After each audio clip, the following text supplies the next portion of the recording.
So, whenever we record one of these, I always listen to like other like reviews and podcasts of like whatever we're talking about, just to like, I don't know, like read the room, I guess. That's not quite the right phrasing, but like just to see what other people are thinking.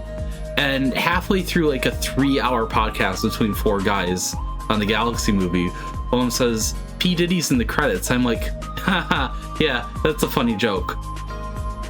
He's in the credits! Why is he in the credits? You wanna know why he's in the credits? Remember that big funny song that they're playing when Yoshi's in Brooklyn? Mm-hmm. That's Hypnotized by Notorious B.I.G. and our worst person on the planet, Sean Combs P. Diddy, was a producer on the song Hypnotized. Now, like, there's a lot of songs he has a producer credit on. He's done producing credits for a lot of artists. Mary J. Blige, Boyz II Men, Britney Spears, Mariah Carey, like a little bit of everybody, right? Like R. Kelly, Jay-Z, Jennifer Lopez. He was in a lot of places in the 90s, you know? So, like... He's got his footprint on a lot of things. Kind of hard to avoid. He's got his, Why?!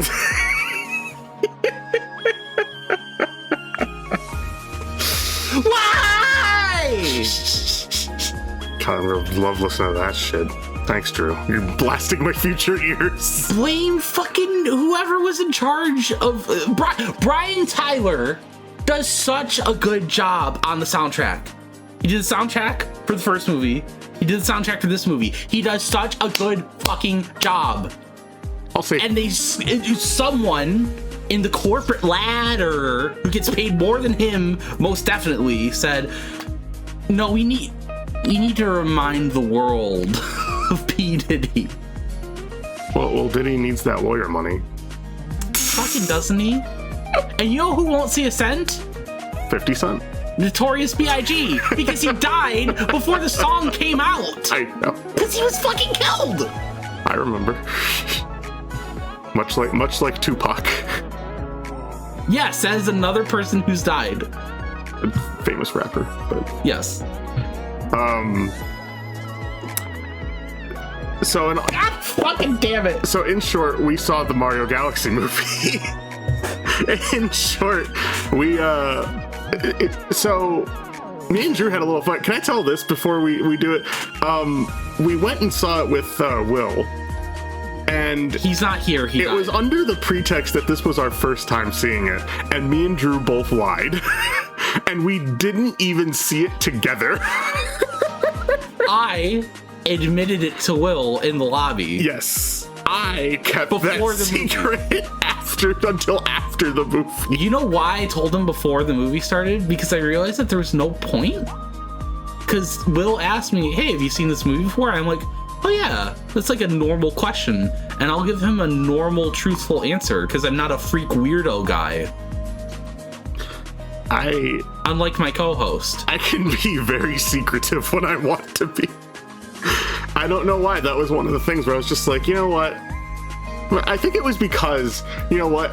I think I was so excited to see your reaction to the movie. And then you had already seen the movie, so I felt weirdly slighted. Okay. Where I was like, you know what? I'm holding this back. But you do the same fucking thing and it's fine? You do the same thing and it's fine? No, but it was vengeance, so fuck you. Vengeance for what? Exactly. And that's what the problem is. You're rioting again. No, I'm not. I am literally saying that I had vengeance for no reason. That's not what vengeance is. It's a reaction to something. No, I've had vengeance because I felt slighted because I wanted to see your reaction to the movie. Your first reaction to the movie. And I didn't get to see it. So that was kind of my like, I wish I would have seen his reaction to it. This is the second worst thing to happen to me since finding out P. Diddy's in the credits of the movie. This was the worst thing to happen to me since having to watch the movie again. I'm gonna cold open with this. I'm not too positive on the movie. Just for a general consensus, just getting that out of the way. Drew already knows this, but just for the audience, I am not very positive. I'll give my quick TLDR, or well, this is a podcast, so TLD. Ow. Yeah. But there are a couple things I like about the movie, and like I think it's still a fun watch. But every single time I think about the story or the characters, a new question pops up, and I don't have a fucking answer for it. It's a really, really messy script. That's the sign of a sloppy script, and I'm almost like, I'm wondering if they thought they could get on the crutch of like, this is a kids movie, but I'm like, kids movies had scripts. But that doesn't explain like why it would be made like this. Despicable Me has a story. Like, by Illumination, this. Despicable Me is a very solid script. Well, you know what? We'll get into it. Can I do my story recap? I want to start with the first movie. Okay. Because I rewatched it, and the reason I rewatched it was because by the time I realized that the Mario Galaxy movie script was so much more like fucked than I initially was cognizant of, I was like, okay, well, I want to look for answers for this, for why like certain characters do certain things, or why like maybe the writing is like this certain way. Yeah. So I went to the first movie, and Ryan, this doesn't make sense because the first movie script has like none of the problems in the second movie. Like, if you think that the fast pacing is a problem, then sure. But it takes me out of it a bit. But. Other than that, and I would honestly argue it's not like an objective problem. It's something that not everyone will like. Sure. Are you talking about the first movie? For the first pace, for the fast pacing in either movie. It's not the pacing itself to me that's the problem. It's like what's happening. It annoyed me in the second movie. It didn't kill the first movie for me. Right. The first movie has its problems in my mind that are different than the pacing. It's not. Right. But I think the first movie, even though the pacing is kind of quick with some things and some little like emotional beats feel a little undercooked, ultimately I think the fast pacing is fine because the story is fine. So it's okay that it's happening quickly. There's nothing about the pacing that like ruins the story at all or makes things confusing. Yeah. It's a very dry movie. It's way drier than I remembered it being. It's a very, very simple hero's journey where one of the titular brothers is kidnapped. So your core cast, besides Bowser, are Mario, who's like an everyman, and you know he's being more courageous. He's learned how to like be an isekai protag, which sure it's fine. Mm-hmm. It's vanilla, but it's fine. And then Peach, who doesn't go through an arc, which is fine because she's meant to be like the character that's introducing Mario to the new world because she's the veteran. Yeah. But she doesn't really do nothing about her change. No, she just one-ups him in literal sense. Like she's not. She's there to teach him, and yeah. But it's not even really teaching to me. That just kind of felt like, oh, we need someone who's good, like who's good at everything. And I was just like, why does she have no flaws? None.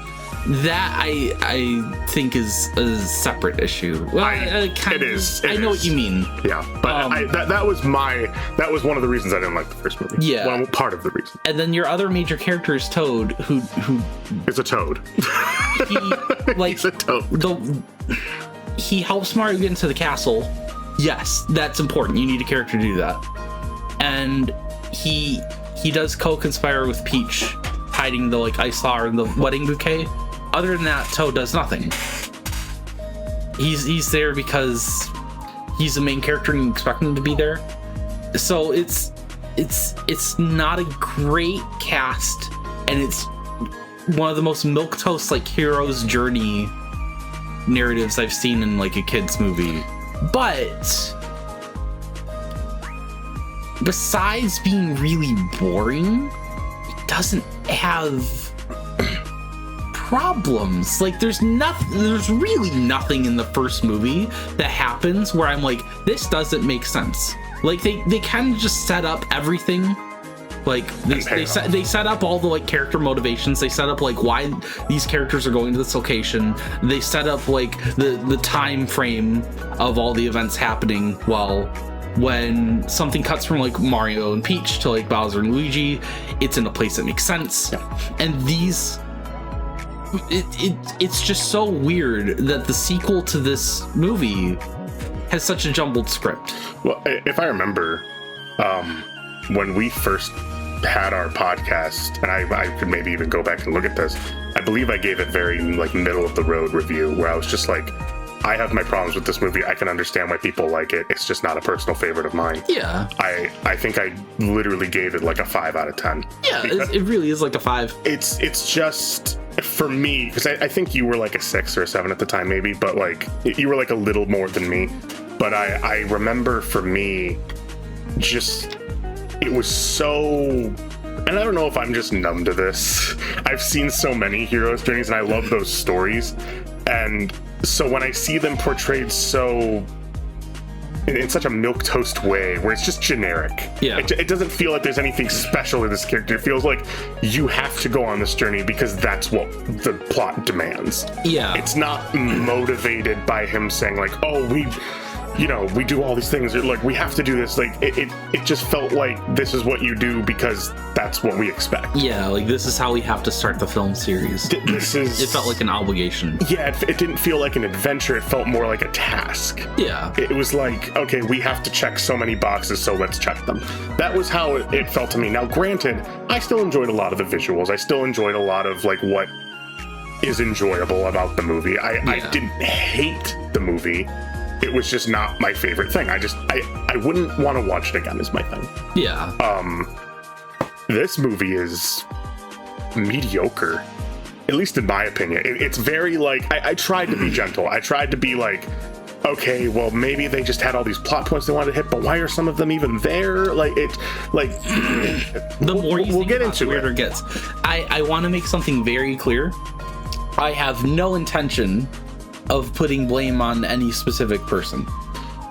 Here's the thing, Miyamoto, I know all the arguments. Oh, he doesn't like story. Yeah, fucking blah, blah, blah, whatever. Listen, he's a producer. Yeah. I don't know what film producers do. I'm not going to pretend like I know what they do. The important thing to me is, for the stuff we're talking about, the more important arguments should be about like the people and the writers' credits.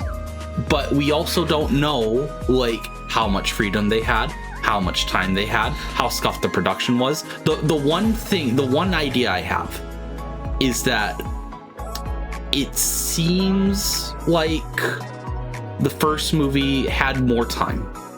Like in 2020, they announced that it would come out in 2022, and then it got delayed to 2023. And I don't know if that means they started in 2020. I know they were talking about it as early as like 2016. I don't know when like script drafts started coming up. But this movie seems to have been made in like 2.5 years. So it seems to have been shorter than the first movie.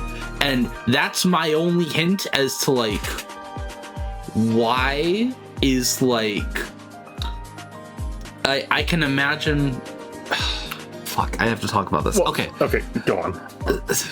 I think a very brief explanation for why the script is scuffed is this movie takes a fundamentally different approach from the first movie. The first movie is, we need to tell a Mario hero's journey, and we're going to do it by the book. This movie, the Galaxy movie, seems to have been, let's come up with some cool like action set pieces. Let's come up with like these big set pieces that we want, and we are going to frame the rest of the story around it. It will be the reason why characters do what they do, which can work. It's not always an optimal way to write a story, but it can work because you can make sense of it. It doesn't make sense in this movie, and I wonder if that's because if this movie had more time, maybe whoever was in charge of like deciding when the script needs to be changed or redrafted or tweaked, maybe they didn't have time for it. So can I interrupt you here? Just really quick. So unlike you, I am going to put a little blame. And I'm not going to put it on any one person, though. I'm going to put it on a few people. Studio execs. I'm going to put it on them. Yeah, that's the basic. That's one. But because they're not looking at whether the movie's good. They're looking at the bottom line. How much is it going to make? That's their main priority. Yes. Always, in my mind, just not a good idea for artists when they're making a movie. Two, I'm going to blame the person who wrote the screenplay. The creativity in the screenplay is just it's not there. There's not enough to just make that stuff there. And then I'm going to blame the director. You could argue there's a director in this movie. I'm going to say no one directed this movie. Because a director is supposed to say, this goes here, this goes here, this goes here, this happens, and this happens because this happens, therefore this happens, that means this happens. That doesn't happen. It just goes. And it's like, it doesn't mesh. And so I'm going to blame those three. It's not Miyamoto, it's not Nintendo, it's just their license. That's all it is. You can't blame the head of Illumination. The one thing with Nintendo is Miyamoto was a producer with Chris Meledandri. But he likely had very small input on they were like, oh, what characters want to include? Oh, this, and this. Oh, can we get Fox? Yeah, sure, we can get Fox. Yeah, I do think he probably, I'm sure he was there the whole way through. Oh, sure. To approve things and give his feedback and stuff. Yeah. But I don't think he had a very clear idea probably of what the story would be. I think other people wrote drafts and he was there to I like this or I don't like this. Yeah. Which is fine. There's nothing wrong with that. That's a let's be clear, I didn't see anyone make this argument. Okay. But I want to throw this out here real quick. I do not think the reason that this script is so scuffed is because Miyamoto doesn't like story. I'm not here to defend that man completely, but it's not that he hates story. No. It's that he's gameplay over story. He's gameplay over story, and he is... Why can't I think of the right word? I think he's kind of apathetic, because, if there have been other people, like Koizumi, who want to put a little extra story into a game, like Mario Galaxy, Miyamoto says, yeah, okay, sure. And if someone doesn't want to put a lot of story into their game, then Miyamoto goes, okay, sure. He doesn't care. He's not some he rolls over Nintendo with an iron fist. No, he fucking doesn't. People care about what he says. He's had some pretty BS takes on Zelda, but I'll grant you about Mario. Yeah, I'm not saying that he is great. It's just I don't think that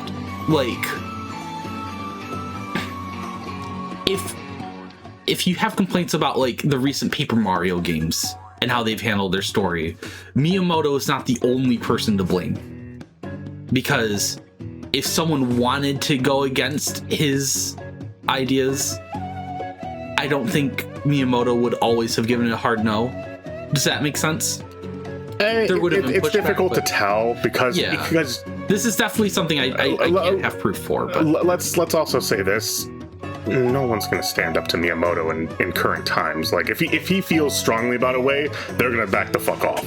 Unless it's a veteran like Koizumi. Unless it's someone like that. You're a young guy. You're not speaking up to the boss. Yeah, I'm mainly speaking about people who have tenure, like Tezuka and Koizumi and Aonuma. And I don't even think those people would get involved unless it was their project. Yeah, I'm talking about their projects. Yeah. So, and I know Koizumi did Galaxy. Did he do Odyssey? Yeah, he worked on Odyssey. Okay. So he probably had some input there. I really wish Koizumi had involvement in these movies. I think he would have done a much better job. He would have done such a better job. Because I don't know about all of the stuff Koizumi's done, but apparently he's half the reason that Majora's Mask and Link's Awakening are the way they are, and those are two of the best Zelda narratives, period. Yep. And then I find out he's the one who wanted to put in Rosalina's backstory, Galaxy 1. That's amazing. Yeah, because he understands that... Let's just get this out of the way, because we're not even talking about the movie anymore. Let's just talk about this. Miyamoto's whole thing is that the gameplay should serve a story purpose, not the story should serve a gameplay purpose. Right. It's all about function over form. It's not about the cinematic zoom in. It's not about like looking at the expression of the character. It's pure. He wants you. The experience he gets is from what you do with the character. Yeah. Which is a fine thing. However, I think games have evolved a bit beyond that. Yes. He needs someone to control him in that sense, where he says, no, we need to add a few more things. I think Odyssey kind of, that's Koizumi's thing, and I think it still kind of suffers from that a bit. It doesn't have enough to pull you in. It has something. Yeah, for sure. But it doesn't have enough because the gameplay is so function over form. Yeah. With Koizumi, I mean, look at any review for Majora's Mask. Look at any review for Link's Awakening, Galaxy. All these things, like, there is a story, and yes, if you really want to, you can skip through it. Yes. But it doesn't take you out of the gameplay. It informs you for the gameplay coming up. It tells you, listen, this happened, and this happened, and this happened, and that's why you're seeing weird shit. Yeah. You know, all this shit that comes together makes the story and makes the gameplay. It's synchronization. Yes. Put those two together, where Miyamoto's is kind of like putting one over the other. Right. It's completely different. So I mean, like, that's kind of the ethos of their game, of the way that they make games. The Mario movie, they did not have fucking input. I don't care. People will say that. People will blame Miyamoto for shit. He didn't have a fucking input on this. That's why I want to bring this up, is because, like, there was like a hot like hour of my week where I was like, maybe that's why these movies are the way they are, is because Miyamoto cares about like the set pieces first. But that doesn't explain, Brian, the first movie, which looks and sounds and feels and reads like a movie. No, I think it just comes down to time. I'm going to give you a great comparison, but sadly, I don't think that... I'm sorry. Earlier, I looked up Bowser Chia Pet. and for like the last 15 minutes, I've forgotten that this has been staring at me, this Chia Pet donkey. So I got finished with my heated rant, and that stared at me. I went, screenshot that and send it to me. It's so good. But no, my compare. I don't know if you've ever seen. What'd you say about Miyamoto? I don't know if you've ever seen the first two Transformers movies. You probably haven't. No. Okay. It's to me, it's very much like the first two Transformers movies. The first movie was very clear. They had time, they had effort, they built up a story with the human characters and the robot characters. They built that. The second movie, it's like, hey, here's what you want. Here's what the fanboys want. You want more robot action. You want more this. You want more that. And it's like, really? Like, okay, it's fine. I like robots, sure. And you can see the logic. It's not good logic, but I think the idea behind this is that the production company will take the time to make sure that the first movie is good. They care a little more about the artistic vision of like the staff. But once that film makes money, and like it's proven that it can be like a profit, then they're gonna kind of fast track the rest. It makes sense. It's not good, no, but it makes sense. The good old days back in like the 80s and 90s of waiting 3 to 5 years for a movie it's gone. It's not happening. People shove movies out like they're just everyday film reels. Yeah.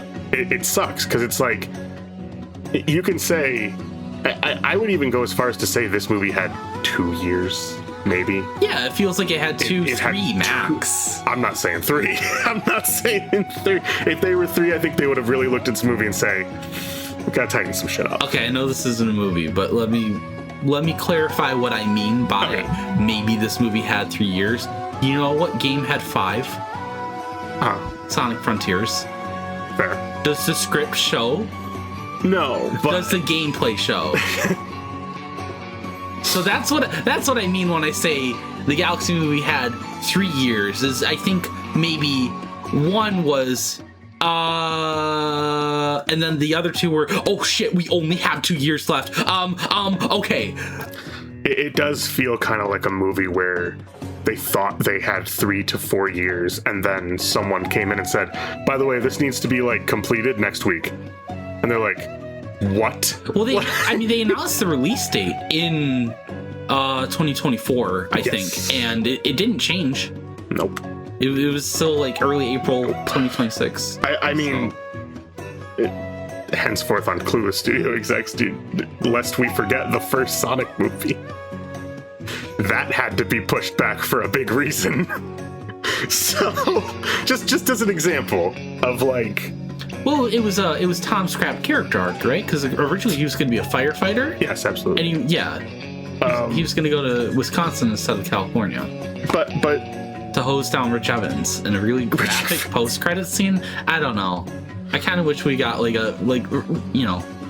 Evans, yes. Release the Evans cut. Evans cut. Of Sonic 1. Should we talk about the characters? Yeah, that's the next logical place to go. I kind of have brief bits on them if you want me to start, and then you kind of explain them more. Let's go one at a time. Okay. And I think we should start with Rosalina. Okay. Because that's what the film starts on. And it's the weirdest part. Because Rosalina is like the only Mario character with a backstory that isn't like, oh, I'm Mario and I was a baby and I was dropped on you. Yeah. No, Rosalina has like a backstory. And I don't know why it was changed. I have a long list of questions we're going to get to later where it's like, why is this? Why does this character do this? Why is this scene here? And for almost all of them, it's like an 80-20 split between to justify how we get to this scene or for this joke. Like, I see why they shoehorned it into the script. Changing Rosalina's backstory is...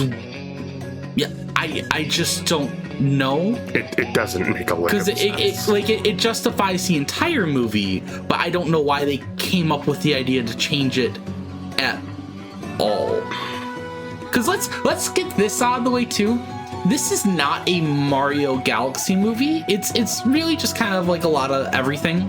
The Galaxy name doesn't mean very much. No. And I think that's like, okay, but then I don't know why they named the movie after Galaxy. It's a typical sequel. Well, besides they don't throw, studios don't use numbers anymore. They just throw in a thing. They just throw in a new word. That's like, if they didn't want the Galaxy movie to be all Galaxy, I think that's okay, but like, what it takes from Galaxy, what it doesn't take from Galaxy, and what it changes about Galaxy does not make sense to me.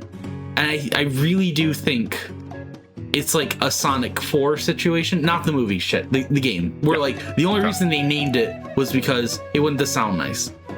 They called this the Galaxy movie because it's Galaxy's 20th anniversary and Rosalina's in it. And I think that's it. That's pretty much it. But like planets. That's it.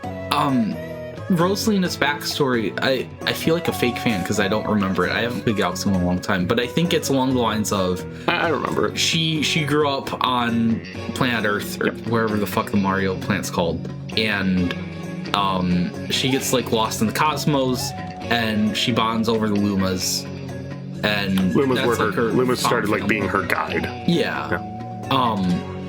And that's Peach's backstory.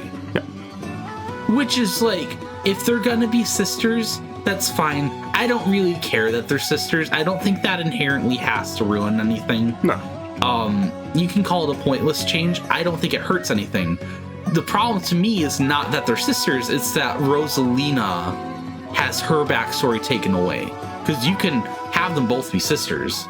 and still like you could have them share that backstory, and you know they still get separated, sure, but why? Like, do you have a reason for why? Because I seriously can't think of anything. I've been thinking about this for a fucking week and I can't think of anything. I can't think of anything in terms of that because I'm just not. I've never really cared much for Rosalina. She's fine. She's a fine character. I enjoy her story. I don't know why they did the switcheroo here. One of the big things that just takes me out of it is she's just another Peach. That's it. Right, because she gets... I just put Peach, but worse. I said, like, this is... we don't get more than probably 20 lines with Rosalina, and I'm like, this is...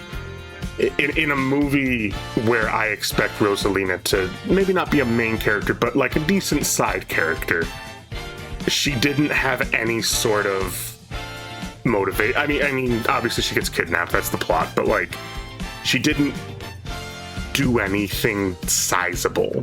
Yeah.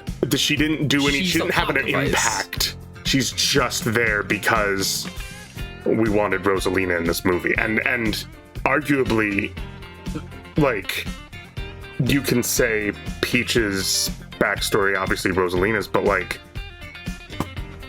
I do think they could play with it in the future if they really wanted to. They're not going to, but if they wanted to tell Rosalina's origin somehow, to be like, how did we become like this? How did we do? Because I do think that might tie in with the whole Daisy cameo at the end. Yeah. Like, I think, okay, well, if they're Star Children, why the fuck isn't she? Like, it's just...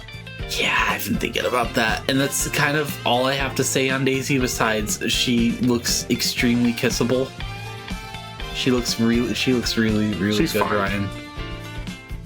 Illumination Daisy has a very sniffable pussy, and I want to give her a big ol' hug. That's fine. Dinner's ready at 4. So... Sorry. I went into a trance. I'm sorry. I'm okay. No, I'm good. Can I bring up something that bothers me can I talk about Mario and Luigi together? I want to talk about Rosalina a little bit more. Okay, go on. I don't have much else to say on Rosalina. Well, this is gonna start getting into like the plot contrivances. And maybe if you want to take that in like a different order, then that's fine. But I do want to throw out here while we're talking about Rosalina.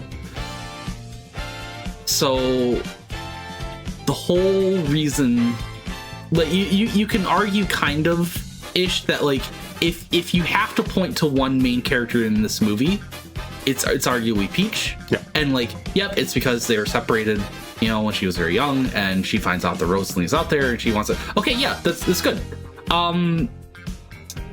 Movie opens with Rosalina reading a storybook about Peach. And this is a problem for me. And it's not, well, how does she know? I don't fucking care. There's Loomis all over the universe. They probably tell her and then they write the books. I don't give a fuck about that.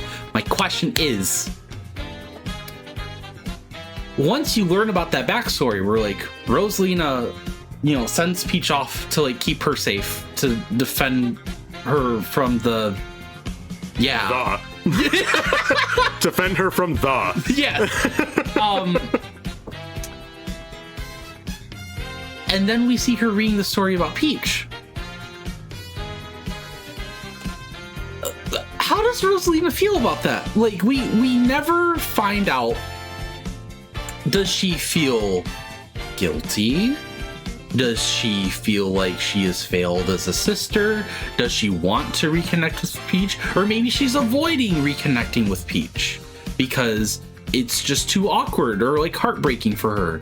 We have no idea how she feels about Peach, except for the fact that she told the Lumas, if anything should ever happen to me, go find Peach. For some reason. And then I realized, you know where Peach probably is? No, she definitely knows if she has a fucking storybook. I'm not talking about the storybook, Ryan. Okay. I'm talking about the fucking warp pipe. Oh, yeah, okay. Okay. Now, like, you know, where's that planetoid? I don't know. Maybe she never went through it. I find that hard to fucking believe. But then I started asking myself, not just, doesn't Rosalina know where Peach is?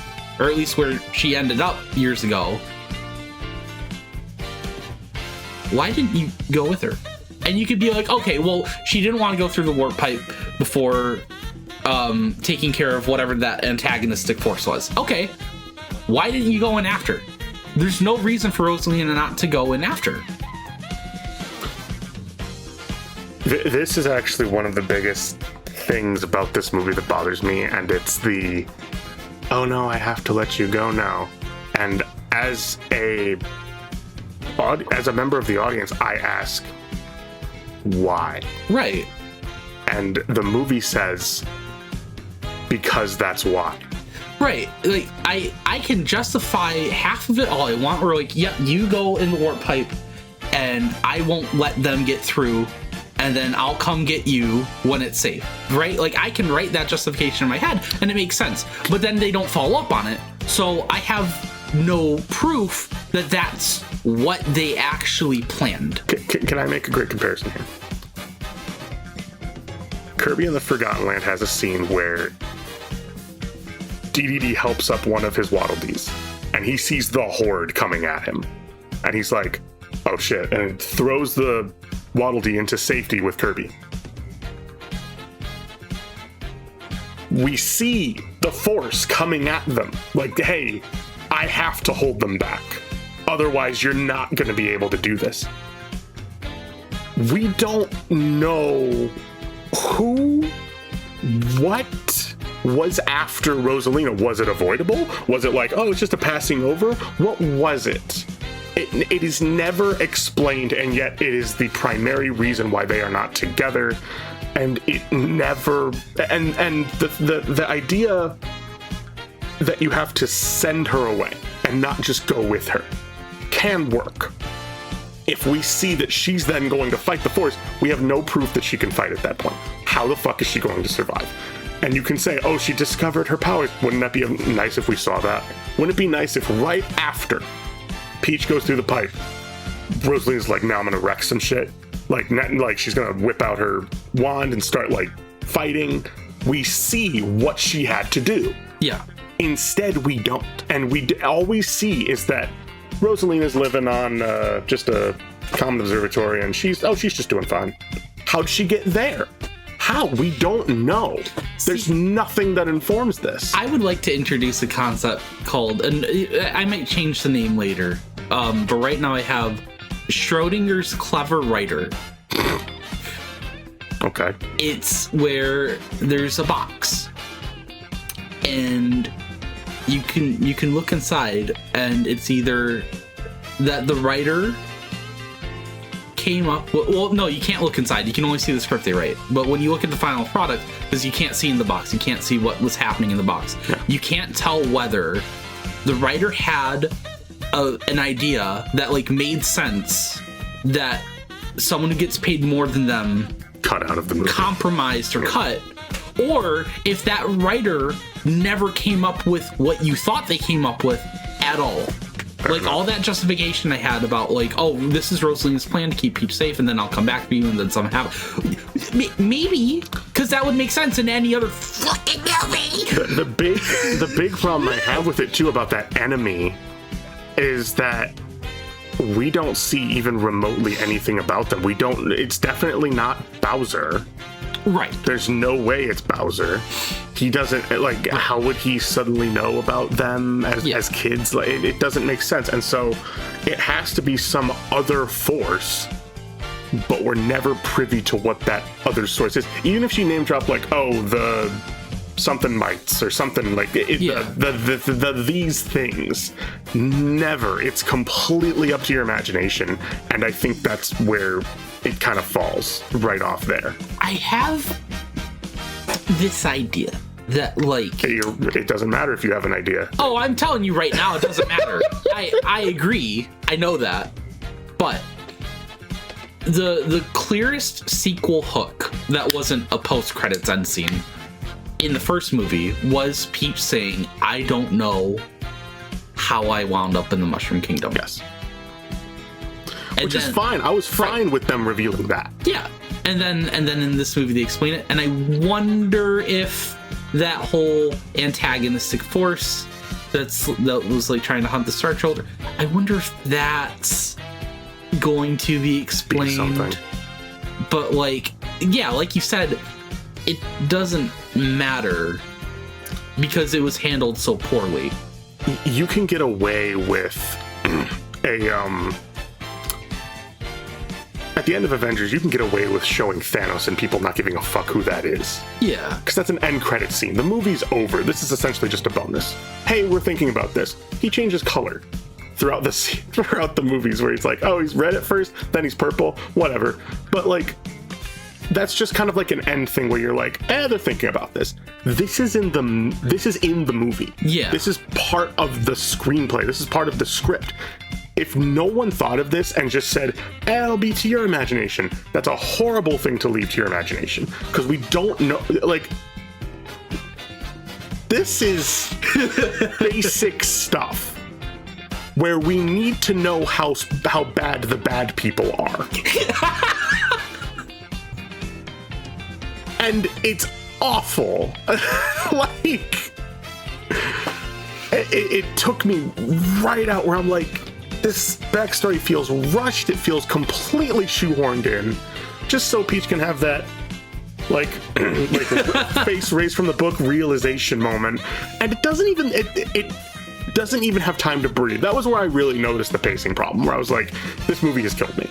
This movie is, it demands, I feel, for subpar backstory. There's nothing here that feels like I should give a shit. Like, why? Why do I care? She's fine. She's clearly doing fine. I don't fucking care. Like, the story has to make you care about the characters. You don't just care about them because they are those characters. You need a reason, and I never had a reason. I don't know the reason for a lot of things. Like, okay, Peach, right? Mm-hmm. That's the other half of the sister duo. Okay, can I just get into Peach really quick? I apologize for interrupting, but I'll get into Daisy, you get into Peach. I put Peach as arguably the main character. And she is such a wet sponge as a character that she sucks up any charm that the movie could have. Stop! And makes it boring. No, right, you have to stop. Why? After what I said, I don't even know if you caught on. I didn't hear it. I said, I'll get into Daisy, you get into Peach, and then you immediately say, wet sponge and sucks up. Good grief. Oh, it was not intentional. Hold on.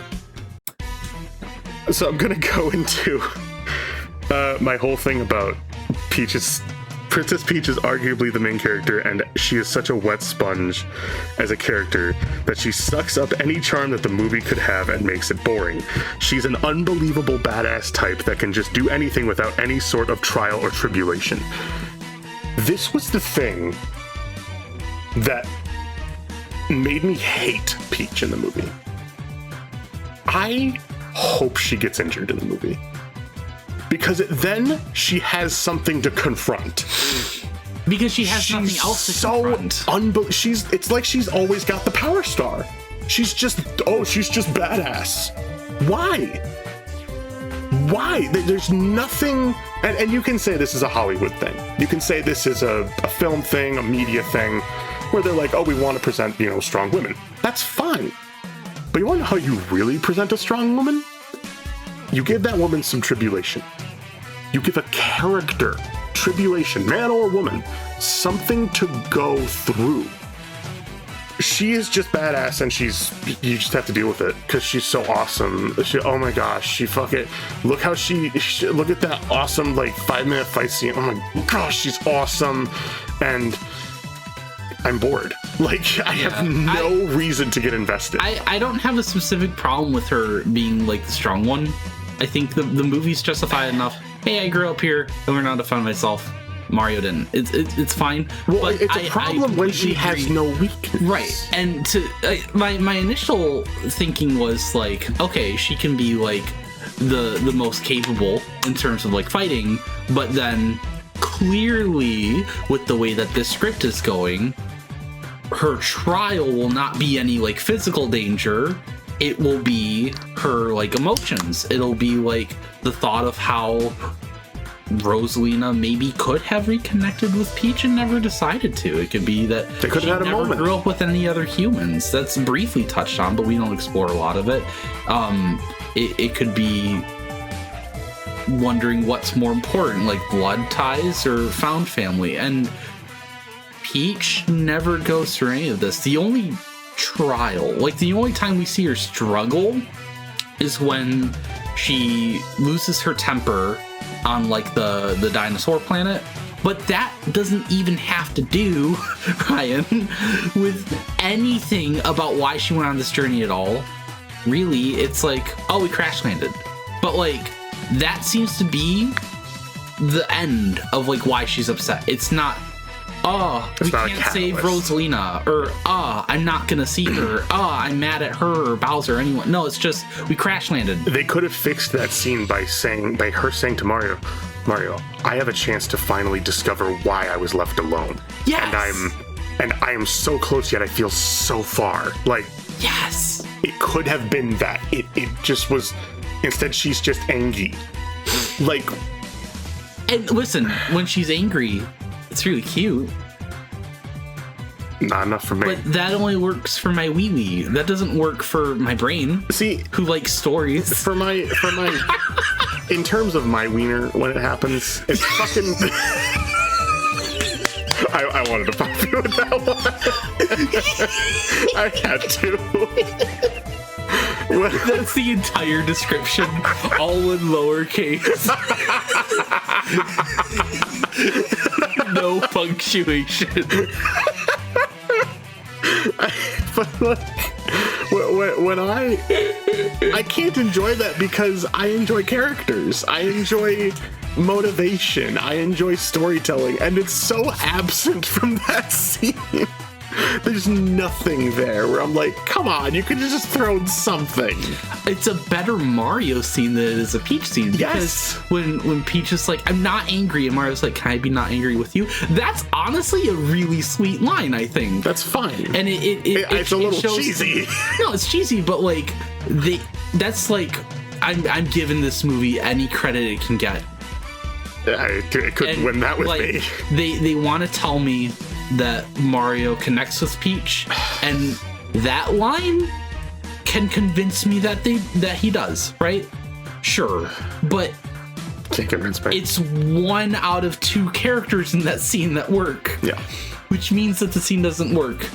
All right, I'm sorry. I know. I kind of knew this was going to be a jumbled discussion, but it was bound to happen. I think I want to go on my rant. Because started. I think this is better now than near the end. Okay. I'm self-aware enough to know that anyone who's listening to this, all 14 to -14 South Dakota farmers, hope the harvest is good this year, Watch out for snow. During the harvest season? Go on. Just accept it and move on. Don't dwindle. I said one thing that's not dwindle. Yeah, you do that. Go on. See, you have character flaws. That's why you're interesting. Why can't Toad be like Ryan? I would never want to be like a Toad. No, I'm saying why. I know, but I just had that vision in my head where I'm just like, fuck. Don't dwindle. I've never seen him get so stone-faced. I'm sorry, I'll move on. Go to your rant. Start your rant, or I'll rant for you. Go to your rant, go to your room. It's so funny. Oh, that's good. So I know that no one listening is gonna, hear me rant about this and go oh, that guy Drew is right. Wow, my mind has changed now. I am responding to people that might never listen to this. I'm responding to the hundreds of YouTube comments and Reddit comments that I've seen. But it's just something that I didn't really think about until, like, I saw it with the first movie, but, like, I didn't think about how weird these comments online were until this movie. And it's not the opinion that you shouldn't have expected a better story from Mario. My sticking point with a lot of stuff I've seen online is more specific. It's the idea that, like, anyone who expected the Mario movies to have a better story were expecting, like, masterpieces. Because this shows me that a lot of people have a fundamental misunderstanding that, like, any good story, any coherent narrative where scenes happen for a reason and character motivations are very readable and make sense are masterpieces. And in the eyes of snobs like us, or most of the global population who engages with media at all, that anything less is trash. It's this very black or white viewing of the best or the worst. And I don't get it, because no one expected these films to be a masterpiece. The answer is, unironically, that this film is the best of the worst. Put the logo up. Back to you, Drew. I would like you to turn your back to me. You're right. Is it? So I've not dug through any sort of comments or anything. Good. I looked primarily at the Nintendo tubers' reaction, and I was very disappointed in them. Arlo included. I love you, Arlo. I still haven't seen this video. It'll piss you off. You'll just be fucking seething the whole time. Like, why? But Roger's base pissed me off. He walked out of the thing calling it a masterpiece. Roger and Fidel are. I like Roger. He's a fine guy, but I know. See, that's my thing. Is I know. I've listened to the Japan Time podcast and a handful of his own videos enough that I know Roger and Fidel. Neither of them are mindless like Nintendo drones. I know that. I have tons of evidence. But this is the most mindless Nintendo fanboy experience. Yeah. This is literal. No, I'm going to save that line for later. But I'm not saying they are. I'm saying they give that impression. Yes. Or at least that's the way that I read it. But yeah. like, oh gosh. But I'll try and make this quick. Yeah, sorry. The reason that coherent narratives matter, like, I want to explain this on the case that, like, someone listening really doesn't get it. Listen, if you like movies or stories, period, that other people say are, like, poorly written, that doesn't make you dumb. That means that you like that story for something other than its narrative cohesion or lack thereof. Maybe you just like certain characters or scenes, or maybe you're watching a movie for an actor, or maybe you like the animation or the music. You can like things for reasons besides the writing, and you can ignore the fact that the writing is bad. That's okay. You don't even have to agree that the writing is bad. You can say it's good. Just you can't pretend like you have the same kind of stake in the argument as someone else, right? Yeah. But this isn't about saying like, oh, you don't matter. No, it's just like you just have like a different understanding. And well, what you're getting into, I feel, I'm sorry if I'm cutting you off, but like, I feel like what you're getting into more is the online discourse around the movie, which yes. You're getting into online discourse, which there's always going to be online discourse. There's nothing. Always, yeah. I kind of know this is a Sisyphusian task. This is old man yells at cloud. I'm pushing Rock Mario up the hill, and at the very top, Rock Mario shakes the Wiimote and rolls me back down. Like, there's no point to what it is. It's so like that's a clever reference to Mario Galaxy 2.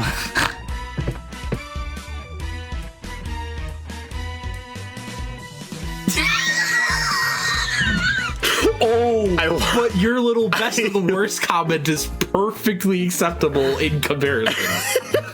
It's the same thing. Why was that so scornful? I don't know. It's just in my heart and in my soul. It's like, but Cloud Mario's so much better anyway. he's in the Cloud Luigi's in this movie. Cloud Luigi's in this movie. Yoshi inflation. First movie.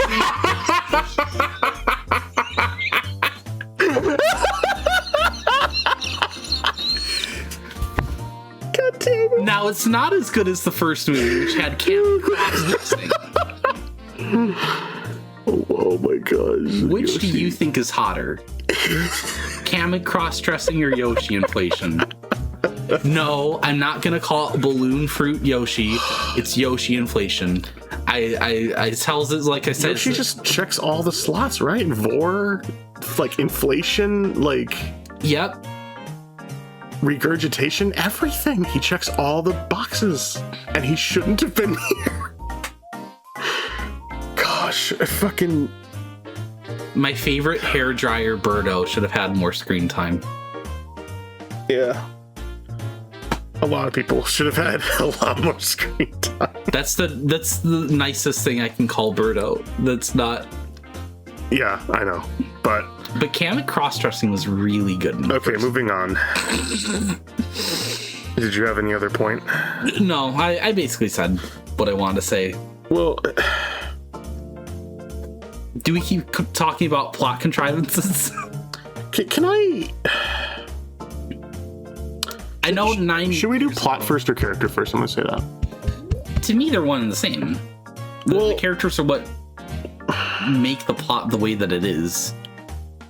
Okay, because I did like kind of like a small little character study on each of them, but You know what? Let's talk about Bowser next. well, okay, can I? Yeah. So Bowser, where is it? It's there it is. Yeah. He's arguably, in my opinion, the best character in the movie. He's the only one that goes through an arc.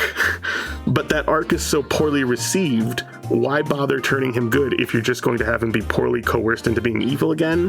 Which, by the way, that coercion was ridiculously easy.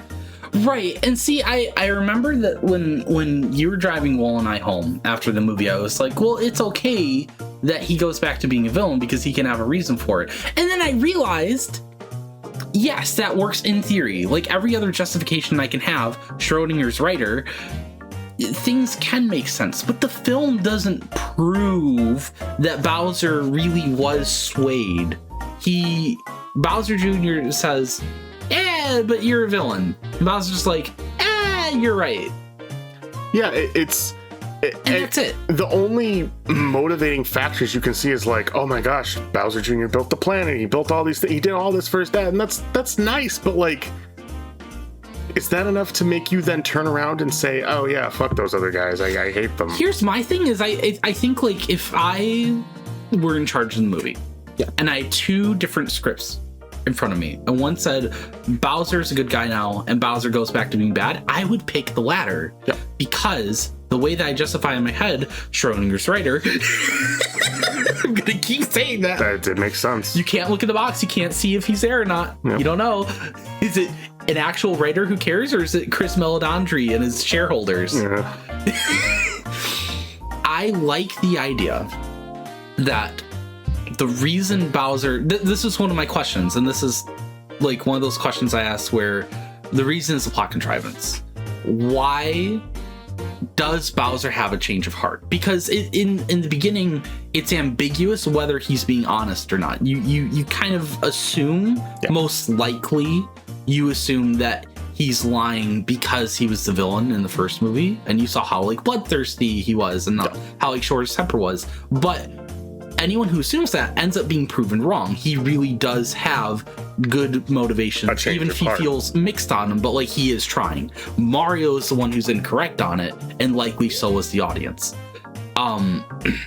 But that makes you ask, like, well, was Luigi's book club with the I need the soup? Was that really convincing enough for Bowser? And I think like the Schrodinger's writer fuck off justification I have in my head is that, you know, Bowser's shrunken down. He can't do anything. He doesn't have his troops. He doesn't have his son. He doesn't have Kamek.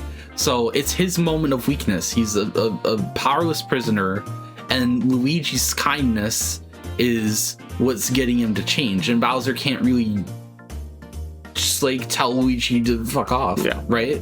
So like he has to go along with it, and that like hesitance turns into like, oh, well, maybe this is cool.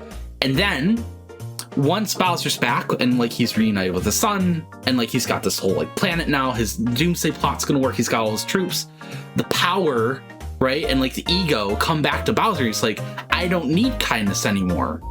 My son and everyone who works under him has handed me victory back on a silver platter. Why would I need to be nice to Mario and Luigi again? Right? It still felt weak. It still felt weak because he feels for them, especially. Well, that's the thing, right? Is like the way I'm talking about, the script would have to be fundamentally changed to prove the point, which is something that the movie doesn't know how to do with anything. Why does Luigi want to give Bowser a second chance when Luigi was the one who was the prisoner? He almost got dipped in lava. Remember that near the end of the movie? It's like part of his mustache ripped off. Right. Why does Luigi see the good in him? And there can be a reason. We don't know. It's not justified. Was that something that was going to be talked about? Or is it something they never thought of and I'm seeing ghosts? Schrodinger's writer.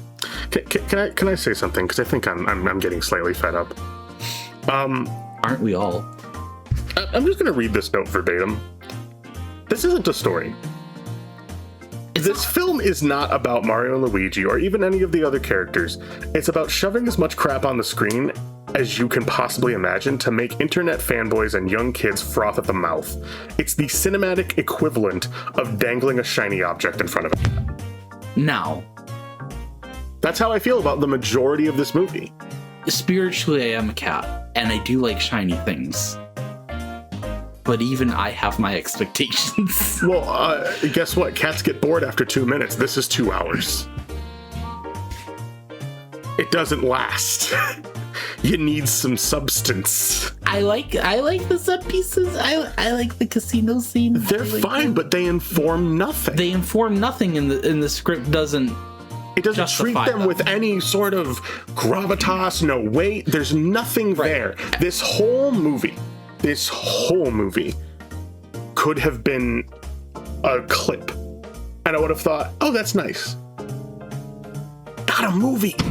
There's nothing about this that screams movie. This is just, this is 5 episodes of a Mario Galaxy TV show on some BS channel. That's it. There's nothing here that would tell you this is a movie.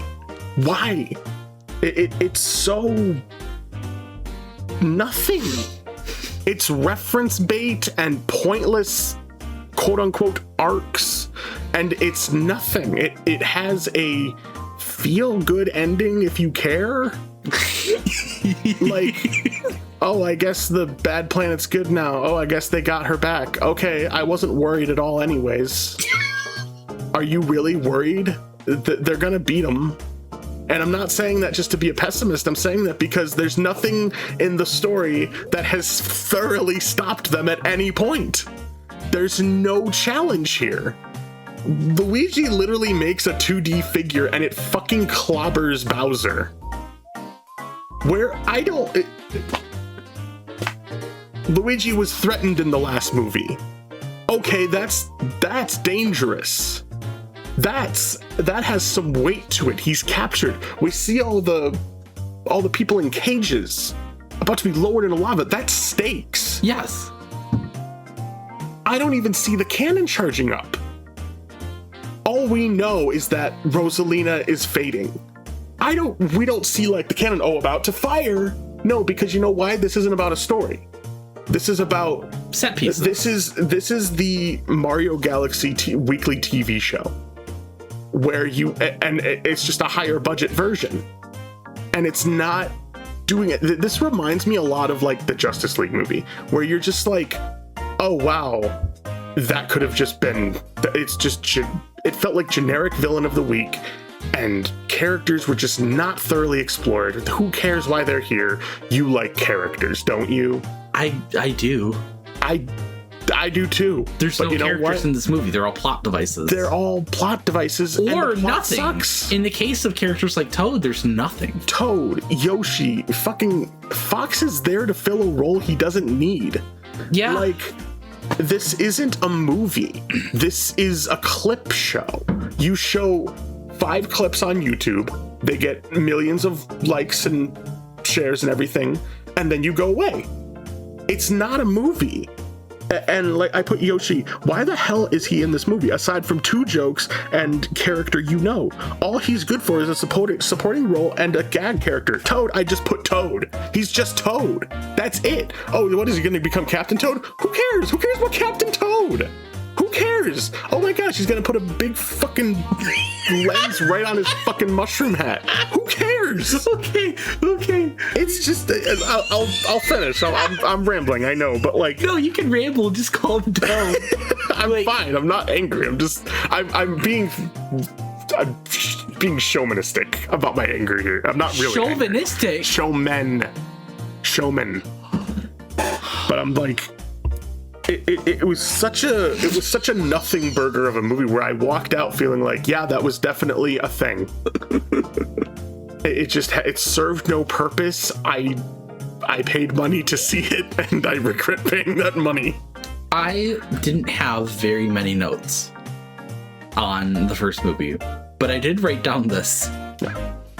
Peach doesn't know who Mario is, has Mario trained from sundown to sunup to prove he can handle the journey to the Kong Kingdom.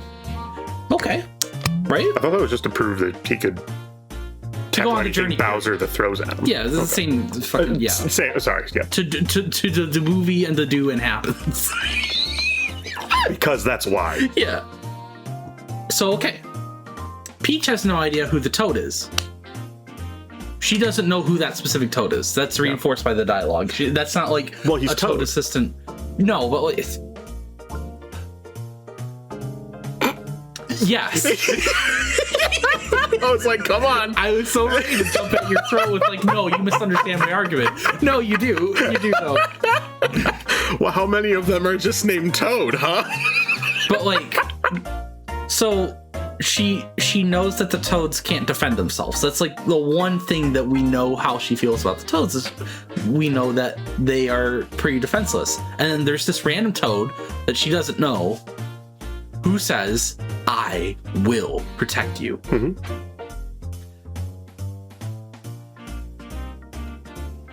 Toad, who is defenseless, like all the other Toads, is going to defend Peach, the only character we've seen, besides kind of Mario, who is perfectly capable of going on her own.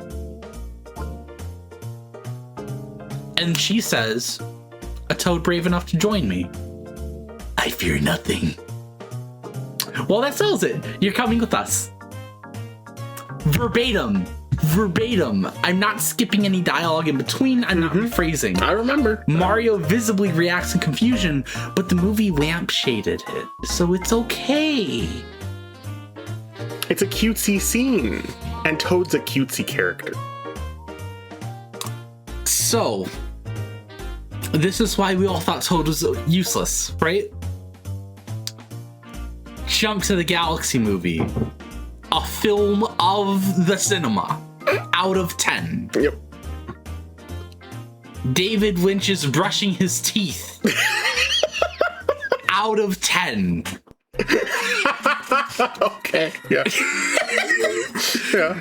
And Yoshi shows up with Mario Luigi to the festival. And Toad says, so you just picked up this like green dino and he shows up, he's part of the group now? Listen here, you little... That's exactly what happened to you, you head fungus motherfucker. The joke's on you, Keegan Michael Sneed. Because neither you nor Yoshi prove your worth in the second movie. So I don't want to hear anything from you when Daisy or Toadette or Nabbit or whoever joins up in the third movie. Oh, what? So now he's got... Shut up. Sit down. You sit down. I'm putting duct tape over your mouth. Shut up. Here's the shitty part about that. Toad hates Yoshi, but he loves Fox. Fox is he's so cool. And like, same, yes, we stan. Fox is way cooler than Yoshi, but like, in the film, I've noticed, I've picked up with my psychic intuition, with my third eye, we have been touching our eyes and the bridges of our nose, I think, more frequently in this discussion than any other show we've ever recorded. And I don't know, Ryan. I just think that's kind of interesting. Well, we're trying to erase the movie from our eyes. Trying to forget we saw it. And it sucks. Because, like, you put me in charge of, like, overseeing the scripts and the writers. The obvious thing to do... Not with it, like, we have to go back to the first movie for this, right? Is like, Toad wants to prove himself capable. Peach doesn't believe him. Toad, like, follows them along secretly, like, hides in the bushes. It's like they're walking through the forest and stuff, right? And then there's a scene that never happens, Ryan, where he proves himself, and Peach is like, you know, I'm mad that you came along and, like, weren't honest, but, like, oh, I guess you're here and you proved yourself, so okay, keep coming along. And he continues to prove himself. And that sets up a character arc to become Captain Toad. He becomes like a leader among his people. He proves his bravery. Gets his own Toad Brigade. He proves his own bluff. And especially, I want to point out something else. That's a good character arc, especially for kids. Yes! That's a really, like, one that kids can understand, where he's like, oh, he's silly, but he did it. Like, that's something that, like, kids can really get. Like, I've seen a lot of movies where that happens, and I'm like, okay, I get it. If you have a character called Captain Toad, and you introduce a character in the first movie called Toad, and he says, I want to protect the princess. What? You can't do that. It's the most obvious thing to do in the world. And that's what, like, that's what fucks me up, is like, even the first movie, which I think has a solid script, like, Toad is the weakest part of that script. Luigi is there to be kidnapped. I don't want there to be a kidnapped character, but fine. But Toad is one of the three characters that's on the journey, and he never, like, he gets Mario into the castle. Yes. He helps Peach with the ice flower thing. Yes, fine. But on the journey where Mario does things, Peach, she's just kind of there for support. It's okay. It's fine. It's really Mario's story. But Toad decides he's coming along to do nothing.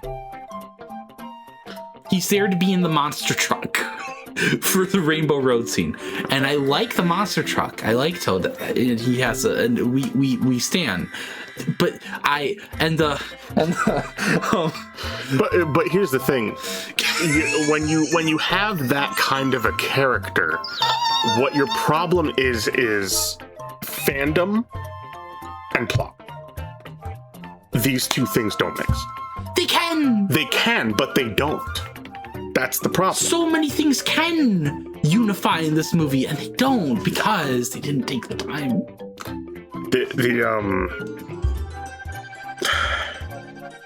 I don't even know what I would say about Bowser Jr. I think he's the most... He's such an anomaly in this, where it's like... I feel like he's an anomaly because he's the most straightforward. He's the character I have, like, the least questions about. Yeah, in regards to writing. His ambition is so clear that it's like you can see through it. You're like, I got it. There's still some Schrodinger's writer in the, like, does he or does he not, like, have any self-confidence issues or like trust issues because his dad left him at boarding school. So we don't know why Bowser left him at boarding school. But like other than that, he's a very straightforward character that I don't think has very many like issues in the way that he's written.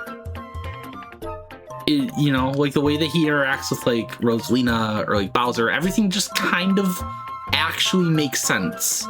And if the character that makes sense is the anomaly, then we have a galaxy-sized problem.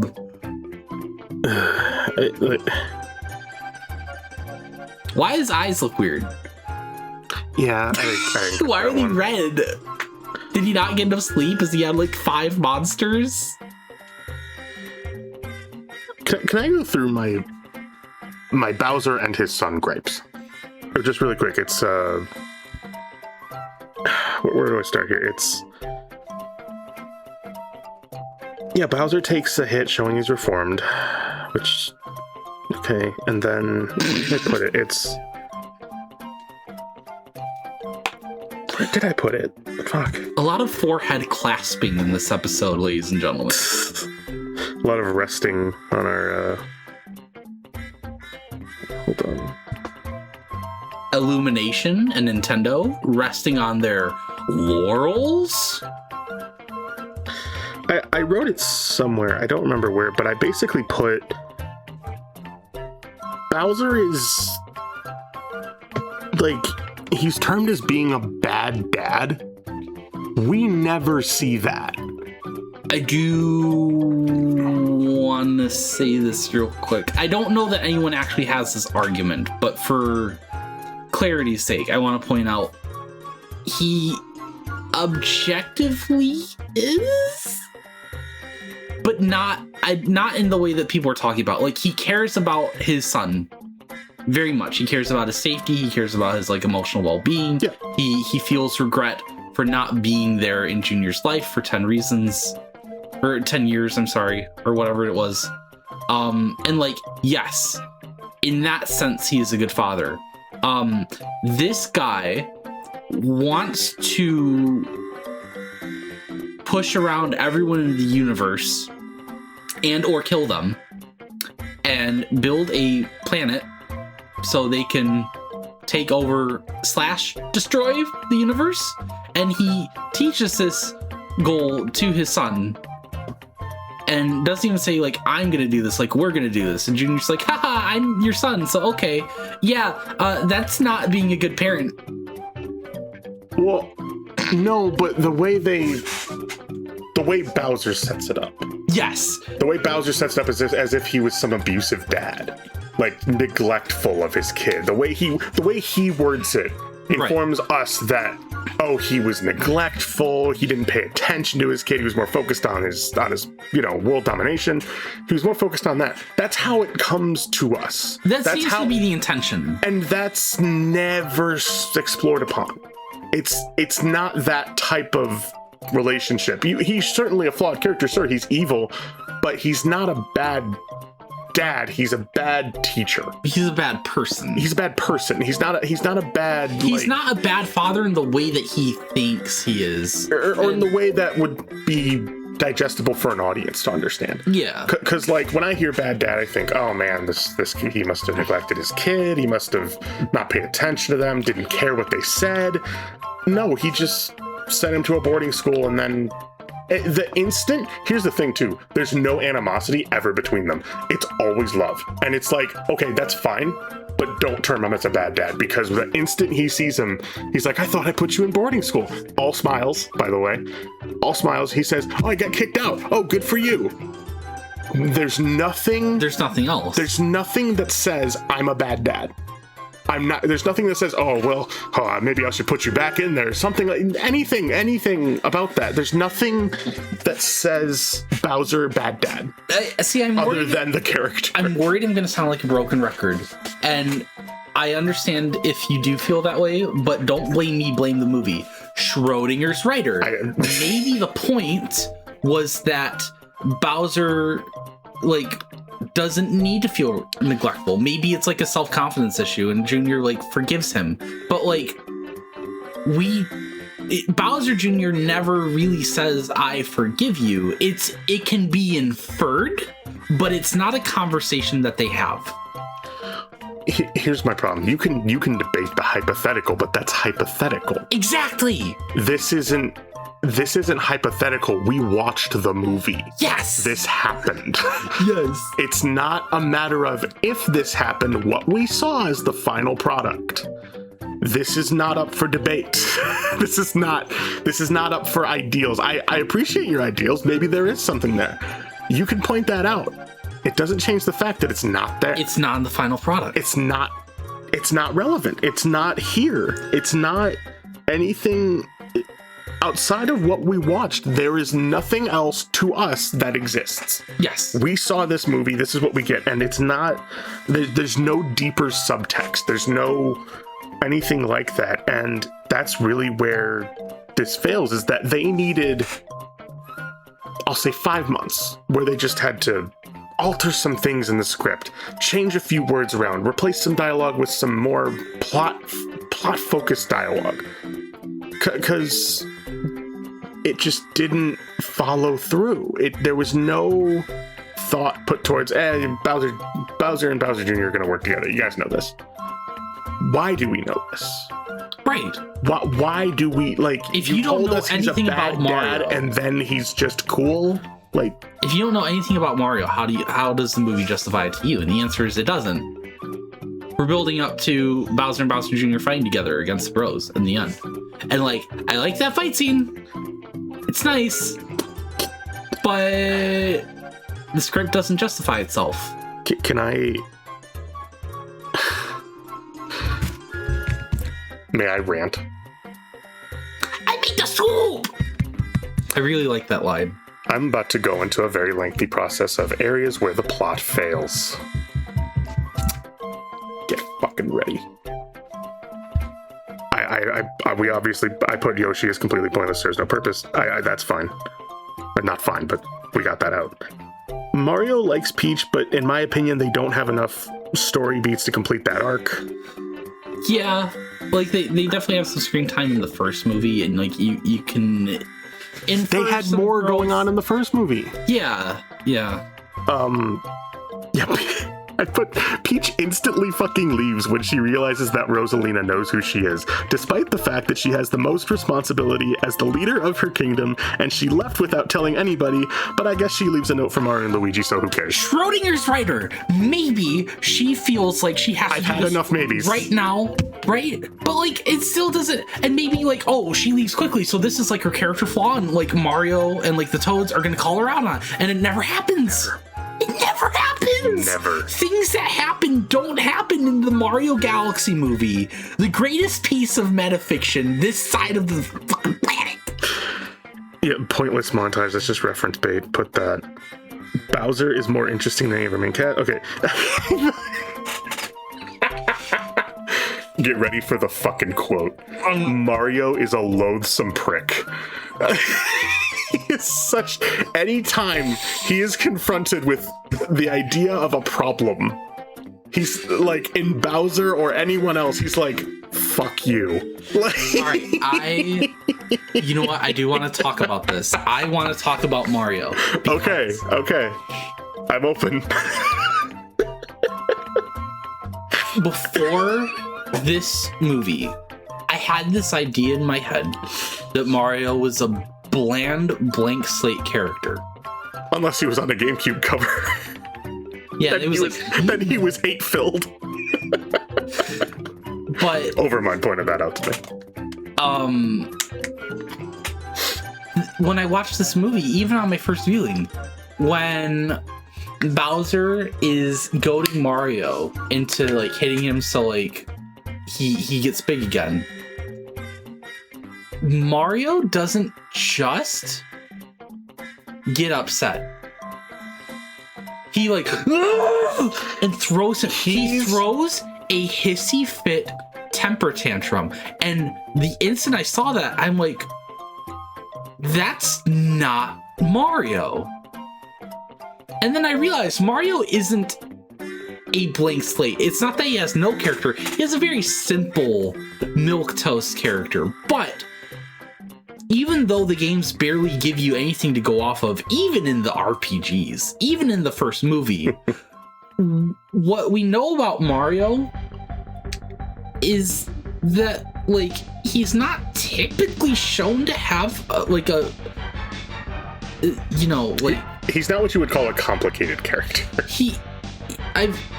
There's like one thing I can think of where he throws a fit like that in somebody, and it's one gag scene in like Mario RPG. So unless it's he's not stepping the on norm. Luigi's shoe in or the that, sports game. yeah, but like Those are rare instances. Typically, Mario doesn't get mad like that. He doesn't like Bowser, but I've never seen him react to anyone like that. And in the context of the movie, yes, hypothetical, Schrodinger's blah blah blah. Yeah, it kind of makes sense, and you know, like he's insecure about like his father and but it just doesn't feel like Mario to me. This isn't Super Mario. This is Smash Mario. Yes, He's so angry for no reason. He's just here and mad, and it's a problem when he's so irritable. Because I think of Mario, and I don't know about you, but like in games, usually you'll get a bit of dialogue from the NPCs, like,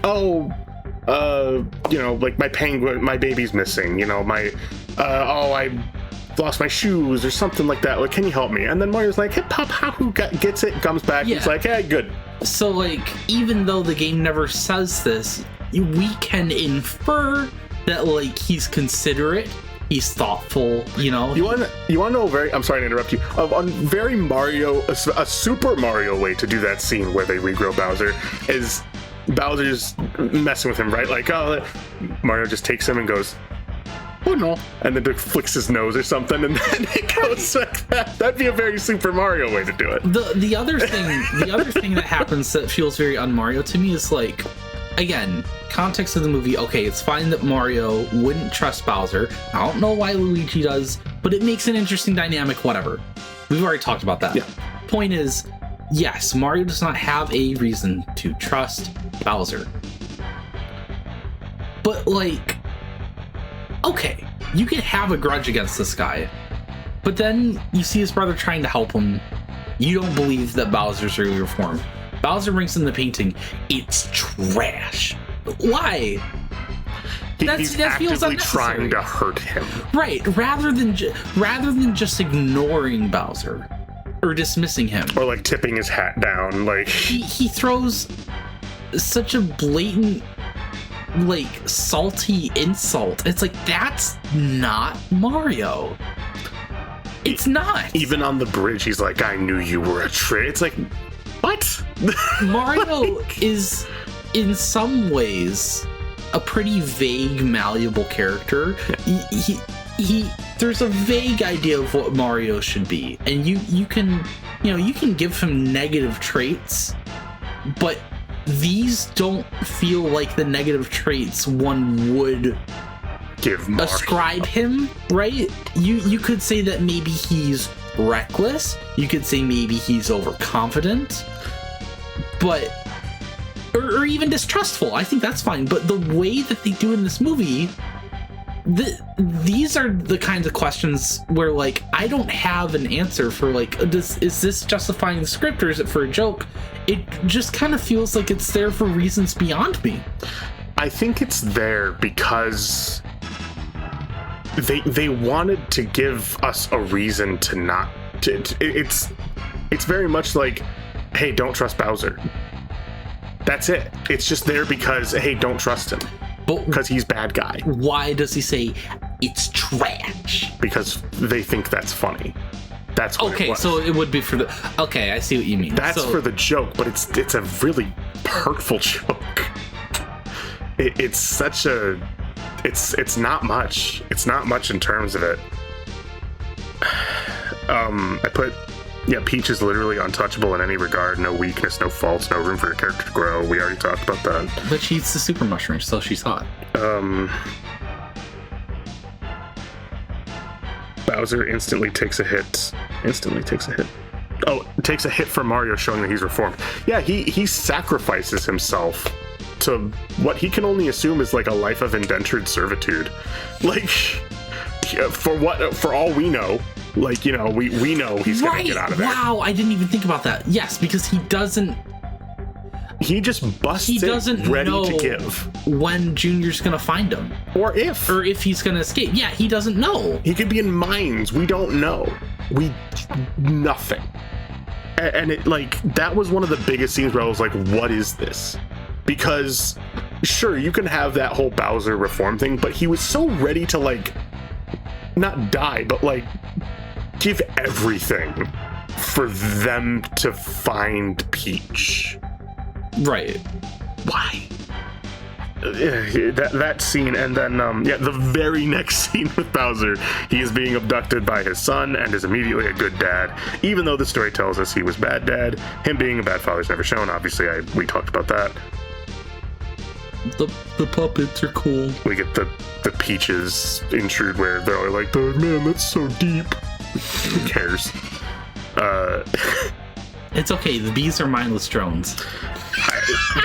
Fair enough. I put this down. Fox is here, but he's a plot device. But why? They even have a whole setup for his backstory. They even have a fourth wall breaking moment where Peach says, "That sounds like the backstory of the person who's going to fly us to the place." And I guess that's to show his gravitas and the whole, like, but it just feels like mindless nerd shit to me. Like, I read through that so easily where I'm like, because if Fox was just a part of the story, they kind of hint at his backstory just through dialogue, but that was so clearly like, look at this character, you know this character, he's so awesome, he's great, he's the best. And I'm just like, he's Fox. It's okay that he's here. Why do we need to treat this like it's the second coming of Christ? It's like, so that the trailer for the Star Fox game we're getting in June, according to Nate the Hate, it's when Carol, the mom who took her daughter to see the Mario Galaxy movie, she knows who Fox is now. She understands the vague plot of Star Fox and Star Fox 64. She understands the team's motivations. You could have just said he was a space pilot. Yes! That's it. And I do think that scene was kind of cute, where, like, the Pikmin come down. Why are they piloting the ship? Whatever. Who cares? Why is it not an onion? Whatever. Oh, I never thought about that. Oh, you ruined the Pikmin cameo. Why was Olimar someone else not there? You ruined the Pikmin cameo. Okay, wait. Olimar's still in the ship. Pikmin are taking a bathroom break? Pit stop. Yeah. They gotta go pee, and then they're gonna get a hot chocolate from the vending machine. Yeah, I feel like there's one more cameo there that I'm missing. Apparently, in that scene, you can see Samus's gunship in the background. Really? Yes. Okay. I did notice that one of the ships looked very much like a controller. I was like, I think it's one that flies off where I'm like, that looks exactly like a controller. The only other cameo I saw, it had to be pointed out to me before I rewatched the movie again, but when Yoshi's walking through Brooklyn in like the montage, a man on a bike and a man in a pink hoodie walk by. That's Doc Lewis and Littleback. Yeah, that felt like a tasteful cameo, which is fine because it's Brooklyn. That felt like a very tasteful cameo. That is, and you ruined the Pikmin one for me because it doesn't make sense. Why aren't they? Of all people, I did not expect you to say, why aren't they in an onion? I forgot what an onion was. You're completely right. And I only played the demos. I'm a fake fan. You're too big of a fan because you accepted it. You accepted it without any notice of its flaw, which is fine because you saw it and you were like, I get both these things. It was too true. And that's not a bad thing, but it's like, it just didn't make sense in that logic. But Pikmin was fun. Here was where I was like, what are we doing? Because Mario's group and Peach's group simply get back together like nothing happened. Yes. There's no meeting where they're like, oh man, we're finally back together. No, they're just together now again. Yeah, Peach doesn't really go, like, oh, why are you guys here? Mario's never like, oh, why did you leave so abruptly? And I hate.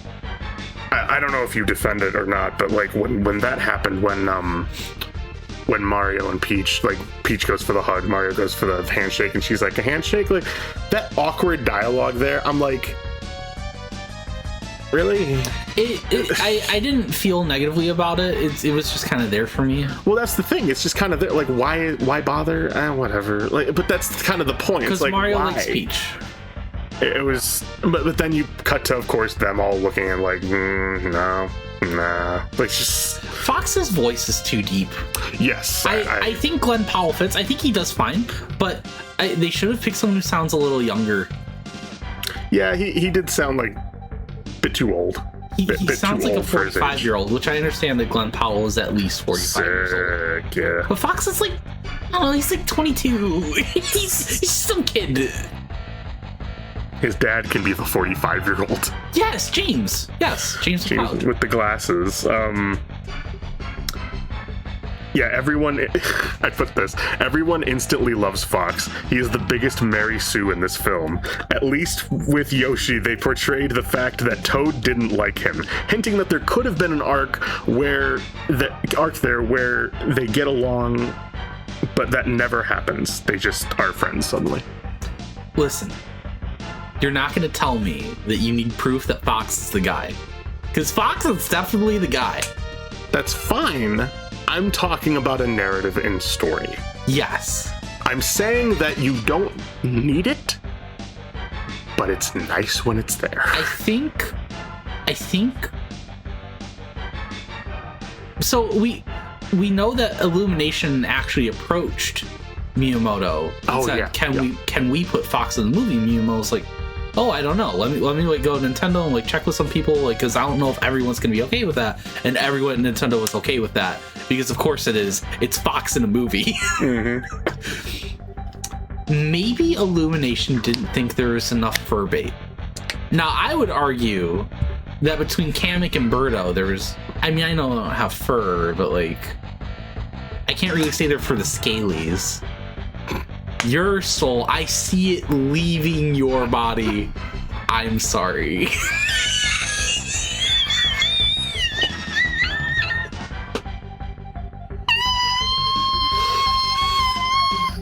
It's fine. It's fine. You're the worst person. You're the worst. Speaking of fur bait, can we talk about Wart? That's scale bait, but go on. Wait, no. Or no, it's not even scales. It's fucking whatever. Go on, amphibian bait. Swamp bait?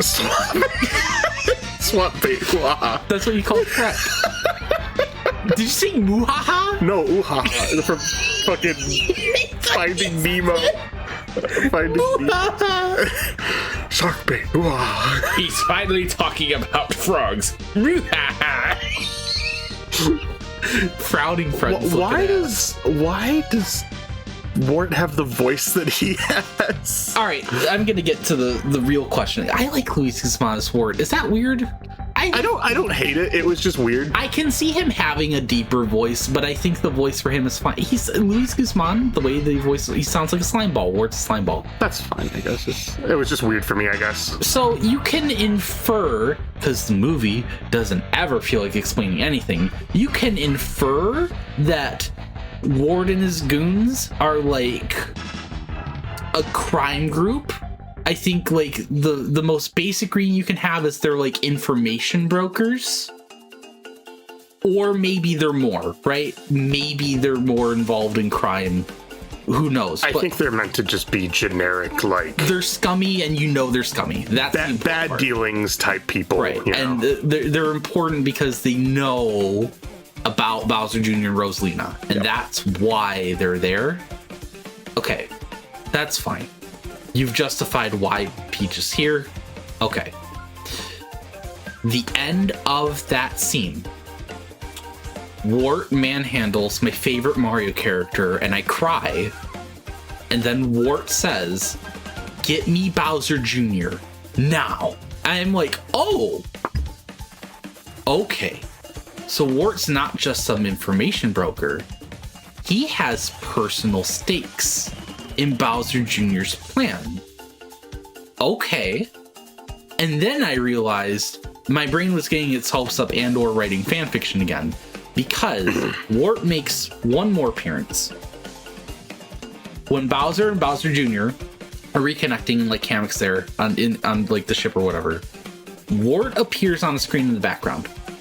And I think Kamek approaches them. He like has like half a line saying like someone's at like, we got a message. Yeah, he says something like that. Yeah. So it's not like Wart is completely ignored, but that's, I don't even think anyone looks at the screen, and Wart... No, the camera pans to the screen. But like Bowser and Bowser Jr. don't like react anyway, and Wart doesn't say anything. He's just like scowling. Yeah.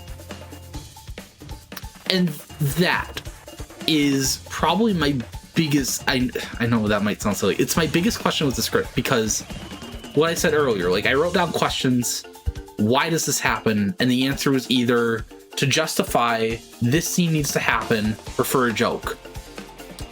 That doesn't feel like either. That feels like a dropped plot thread that got canned in a script revision. Probably. It was probably down to like redoing scripts or something like that. But I want to know. I want to know why Wart was involved. Wart's been in like 3 games, and one of them's Zelda. So I'm gonna take this a bit for So this reminds me very much of FF7R. I'll explain. There's a section in the slums run by someone like a Wart, and it's basically the same setup where this guy, he calls himself Don Corneo, and he's like the lynch kingpin of this area, and he just totally, like, if he sicks someone on someone, he just has enough money to throw at them. I'm thinking it's kind of like a deal where it's like, okay, when they're all taking over, I'm in good graces with the higher ups. I'll still be able to run things and do things my way where I want.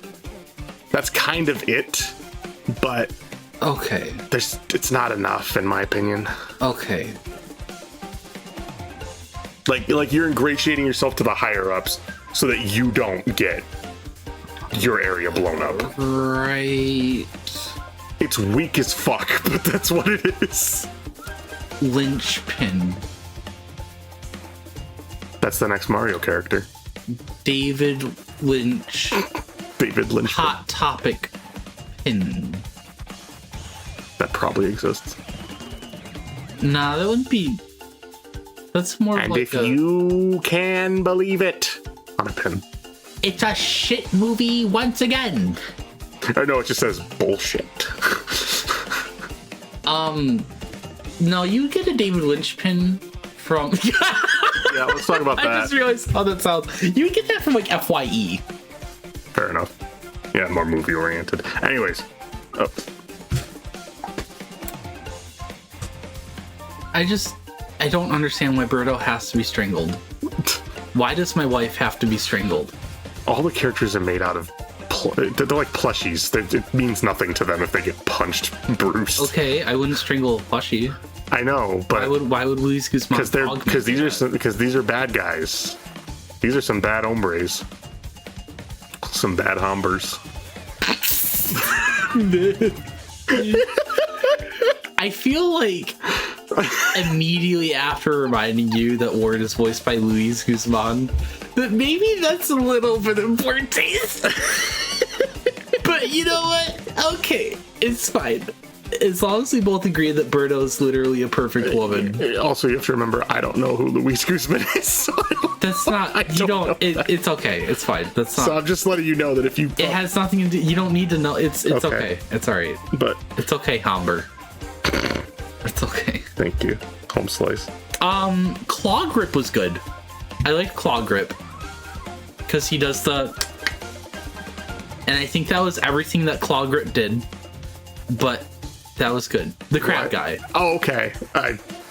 I kind of not know the name. I kind of figured you wouldn't know his name. Yeah, I didn't know. I was like, what? Claw Grip's good. Mauser's good. The Mauser was okay. No Tri-Clyde. And no Fry Guy. Well, can't win them all. I was kind of surprised. I was really expecting we were gonna see like Boom Boom and like fucking Boom Bettinus or whatever the fuck it is. Pom Pom. Pom Pom, that's it. I love that like Pom Pom's thing is, I know we're not talking about the movie, I don't care. I'm gonna talk about 3D World now. 3D World a better game. 3D World is a better game movie that follows up on its promises, even if it has its shortcomings. Something that follows up on its promises. Nintendo tends to make some of those, yeah. Okay, all right. Pom Pom's whole thing is like, oh, I have like Shadow Ninja clones, and I throw shurikens, and I can like teleport with like smoke bombs. And Boom Boom's thing is, I spin, and on phase 3, I turn invisible. And that's his thing. Yep.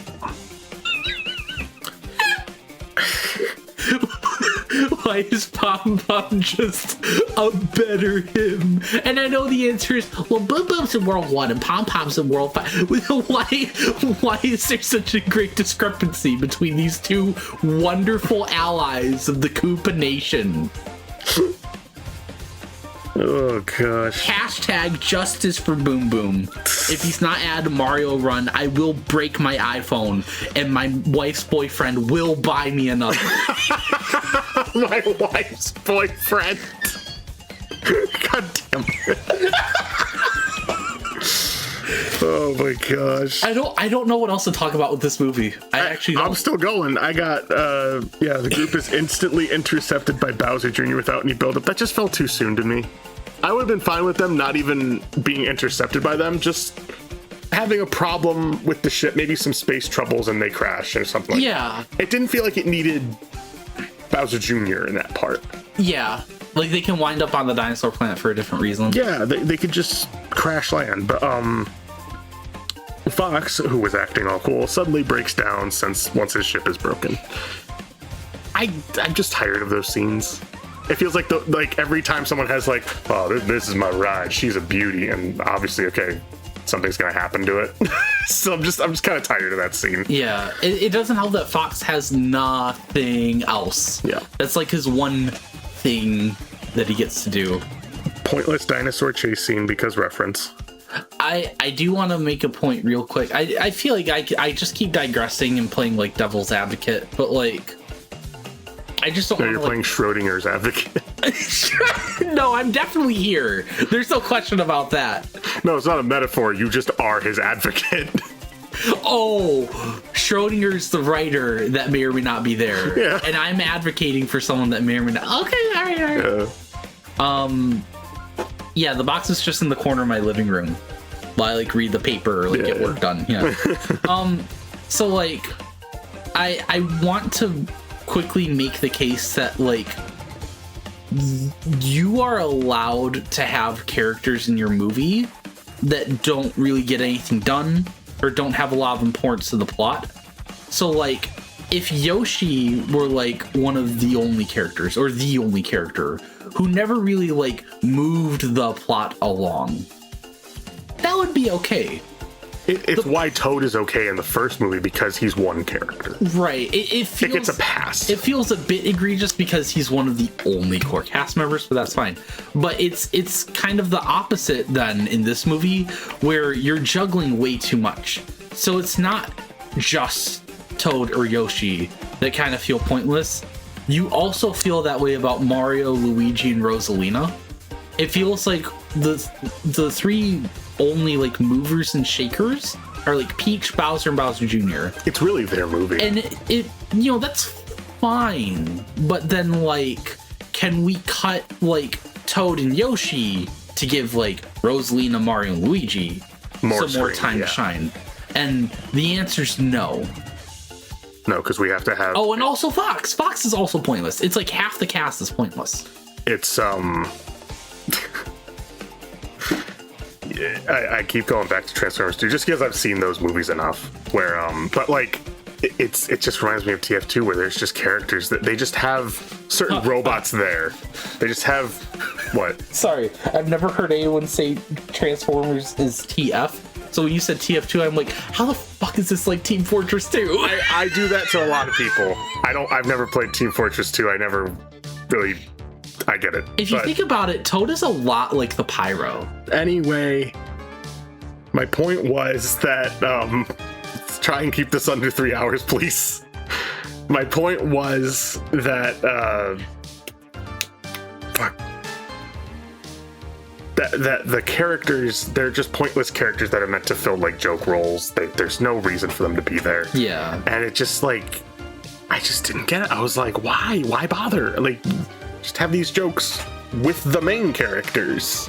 Yeah. It's not, we don't need joke like, you can have Piranha Plant in a Smash game because that's a nothing character. And there's already like 80 characters. Yeah, you already are getting more than enough for your buck. Right. Whereas in this movie, half the cast already feels underutilized. Half the cast feels worthless. They don't matter. And that's really one of the big problems. Yeah, let me not be angry with you. In my opinion, I put subpar way to continue the romance subplot. I did like when Luigi age regressed. That, you know. Can I talk about that fucking scene for a minute? Why is it always the babies in these types of movies where they have to do the gross shit? Going into a dinosaur's mouth, coming out of his fucking nose. Is that a thing? I think that's some things. I think that's a thing in like Illumination movies where like, oh, it's a baby, they're stupid, and who cares?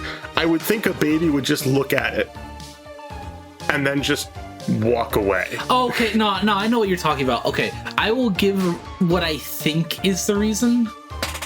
I think it's because... Or just have the... I'm sorry. I'm really sorry. There is no reason, Drew. There is no reason. No. I think what you're about to go on was something different than what I'm trying to get across. What I'm trying to get across is why do they have to do gross shit? Why can't they just mess with it? I think it's because we associate babies with grossness. We associate them with being unclean and not knowing any better. That's not a hard justification. It's a very soft one, I guess. But like, I think the other half of that is like, no matter how gross a baby is, it's a baby and you care about it and you have to save it. So you're gonna put yourself in a situation to save it, no matter how gross or like repulsive it might be. Yeah, it's not. This conversation feels very different in a post-Diddy world. A post-Diddy? He didn't die yet. What happened with it? You know what I mean. What a worthless... Wow. Sorry. My point being... I'm sorry. No, I'm... Wow, I don't know why I got... It's fine. You often get like that with me.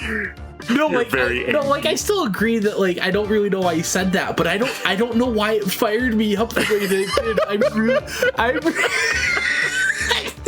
sorry. It's fine. Listen, Birdo gets choked out. I'm in a bad mood, you know? Yeah, and obviously I put Peach discovers a really, climatically possible. Why do you have the cup? Why is Mario Pratt looking at me? Mario Pratt? Why? I don't like it. Where are these other cups? No one can see that. Stop.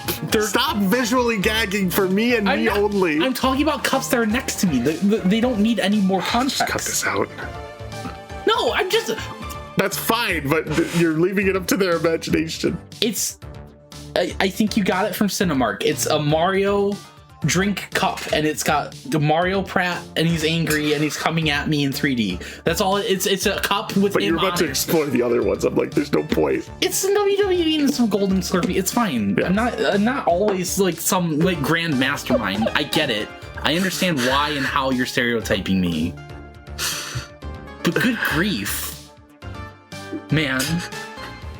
You never worry about the characters because they are proven to be good at everything. We mentioned that. I worry about Birdo. Bowser decides to be evil because... Yeah, then because nothing else really breaks the plot in my point. I do have this. Mario saves Bowser Jr. I do want to talk about this, yes. Hold on. Let me just complete the thought. I put why, and then I said, it's been proven that he hates the Koopas. The only one he has any history with is Bowser, so if he's going to save someone, have it be Bowser. But we can elaborate on this further. My whole thing with that is that if you wanted an arc.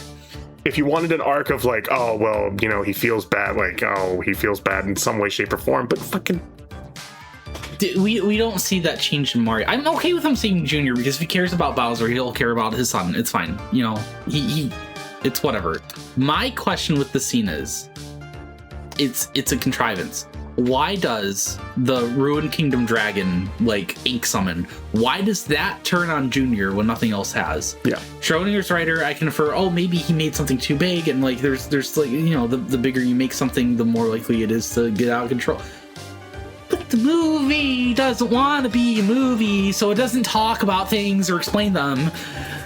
You know, why is that the one thing that, like, I guess... What else does he make? He makes a piranha plant. He makes... What else does he make with the brush? I'm trying to remember. Actually, does he make much? I don't remember. Obviously, Luigi makes Game & Watch. I feel like he made one other thing, and I'm trying to remember what it is. I don't remember. I was thinking to myself, why isn't this Fury Bowser? Okay, that is you're right. I was gonna say something else. I guess because reference. Fury Bowser would have been an interesting ending. I was gonna say, if this is the Mario Galaxy movie, I think something that I think it would have been actually clever too, because like we explore what the Super Mushroom does in the first movie. Bowser's punishment for his crimes is the mini mushroom. Galaxy 2, every time you fight Bowser, he's giant. Give him the Mega Mushroom. Yeah. That would have been a nice twist. Bowser pulls that out. Mario and Luigi are like, oh, what's that? Because like they've never seen it before. And then he turns giant. One of the reasons I don't like all the references in these movies, aside from the fact that, like, yeah, I can admit that they're cool references, but I feel like they hinder the plot. He turns into Dry Bowser. And that's fine. He you know, they do the whole thing with Mario cutting off the bridge. That's fine. But then you're handicapped because he doesn't get his skin back. He doesn't. Yeah, you could have had that scene where he gets a Mario, but like that. They're just gonna explain it away. Yeah, and I'm just like, by like the third movie, whereas like the Mega Mushroom, it would have been like, you know, if you don't know anything about Mario, it follows up narratively on like what happens with the Super Mushroom, what happens with the Mini Mushroom, and it makes a like there's a point to the reference. Like, oh yeah, this is like what Bowser does in Galaxy 2. This is the Galaxy movie. And Bowser, even besides Galaxy 2, has a history of being giant sometimes. And that's just like a cool thing for a villain to do in a movie. So like there's multiple reasons why that would work. Yes. Which is why they didn't do anything. No, they did a thing where the final boss of Galaxy is Super Mario Odyssey. You're right. You're right. You know how we often, I think we said this in a podcast about a game a while back where like big, like we kept commenting on how games just do that. Movies, this movie could have done that and I wouldn't have been mad. Right. Like, because it serves a plot function. It's not just, because when games do it, it's just big because big. Oh, we took this asset, we grew it. Yeah. It's fine. When you're in a movie, it can serve a purpose. Wouldn't it have been cool to have like Mario and Luigi and Yoshi, like Shadow of the Colossus, Bowser? And hell, you know what? If you want to merge ideas, phase 1, quote unquote, is just like regular big Bowser. And then phase 2 is Fury Bowser because he uses the paintbrush. Here's what I would have liked. Anything. I would have liked for. I want a movie. when Peach and Rosalina connect, I think it's too quick. The instant they do that, the movie's done. I think what you need is like, okay, it breaks the cage, sure. And like maybe there's like a small patch of grass around them. because Rosalina's like diminished at that point. She's like, oh, like I'm tired. Bowser should have then done something to get his skin back, get a Mega Mushroom, and like go to the top and try to fire the cannon himself. Like, oh, we still have enough power, and that should have happened. Something to kind of prove to you that he's a bad guy. I'm trying to find a screenshot because you finally see Peach and Rosalina like standing at full height next to each other near the end. Yeah, I think they're the same height. Yeah, they are. That fucks me up. Yeah, Rosalina's supposed to be way taller. Yeah. She's like a little bit taller, but not by much. No, Rosalina's like a head taller. No, I mean in the movie. No, yeah. But listen, man. Yeah, Bowser and Bowser Jr. just stop fighting once they've lost. They're just collecting his bones like, ha, it's funny, right? And I was just so pissed at that point. I'm like, you're just cool with losing? This was your planet. You theoretically made this world and you're not upset. Okay. But it's okay because our favorite character, say it with me. 1, 2, 3, okay? Okay. 1, 2, 3. Nihilist Luma. The best Illumination / Nintendo character, Nihilist Luma, comes back. Gets his revenge. Oh, gosh. For the first movie, where the Luma was in the cage. Yep. Luma locks them up as a cop. # no good cops. Oh, 10 out of 10 movie. Shut up. Don't get porked here. By the way, how can you say that when you like Nihilist Luma? Clearly he's a good cop. Because it's thoughtful social commentary, Ryan. Thoughtful hate speech, whatever. The first of the two... Let's not get fucking The first of the two Mario Galaxy post-credit scenes is thoughtful social commentary. It's layered, you know, you argue for every side. Bowser is Bones.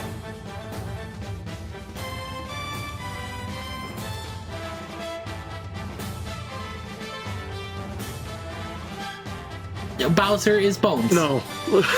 And they're using his and the femur Bones to dig them out. I feel like what's gonna happen is I don't know if that's gonna be shown on the screen. I feel like Kamek is gonna bust them out. Make any excuse. And Kamek will use magic to turn Bowser back to normal. What else did I put? Yeah, I put a subsection of things where I put, am I supposed to be laughing now? There is a scene that consistently makes me laugh. Huh. And I feel like a horrible person for it. It's when the Luma's like flying towards the Megalite cockpit, like flying towards Bowser Jr. Yeah. No, it messes with my mama. And Bowser Jr.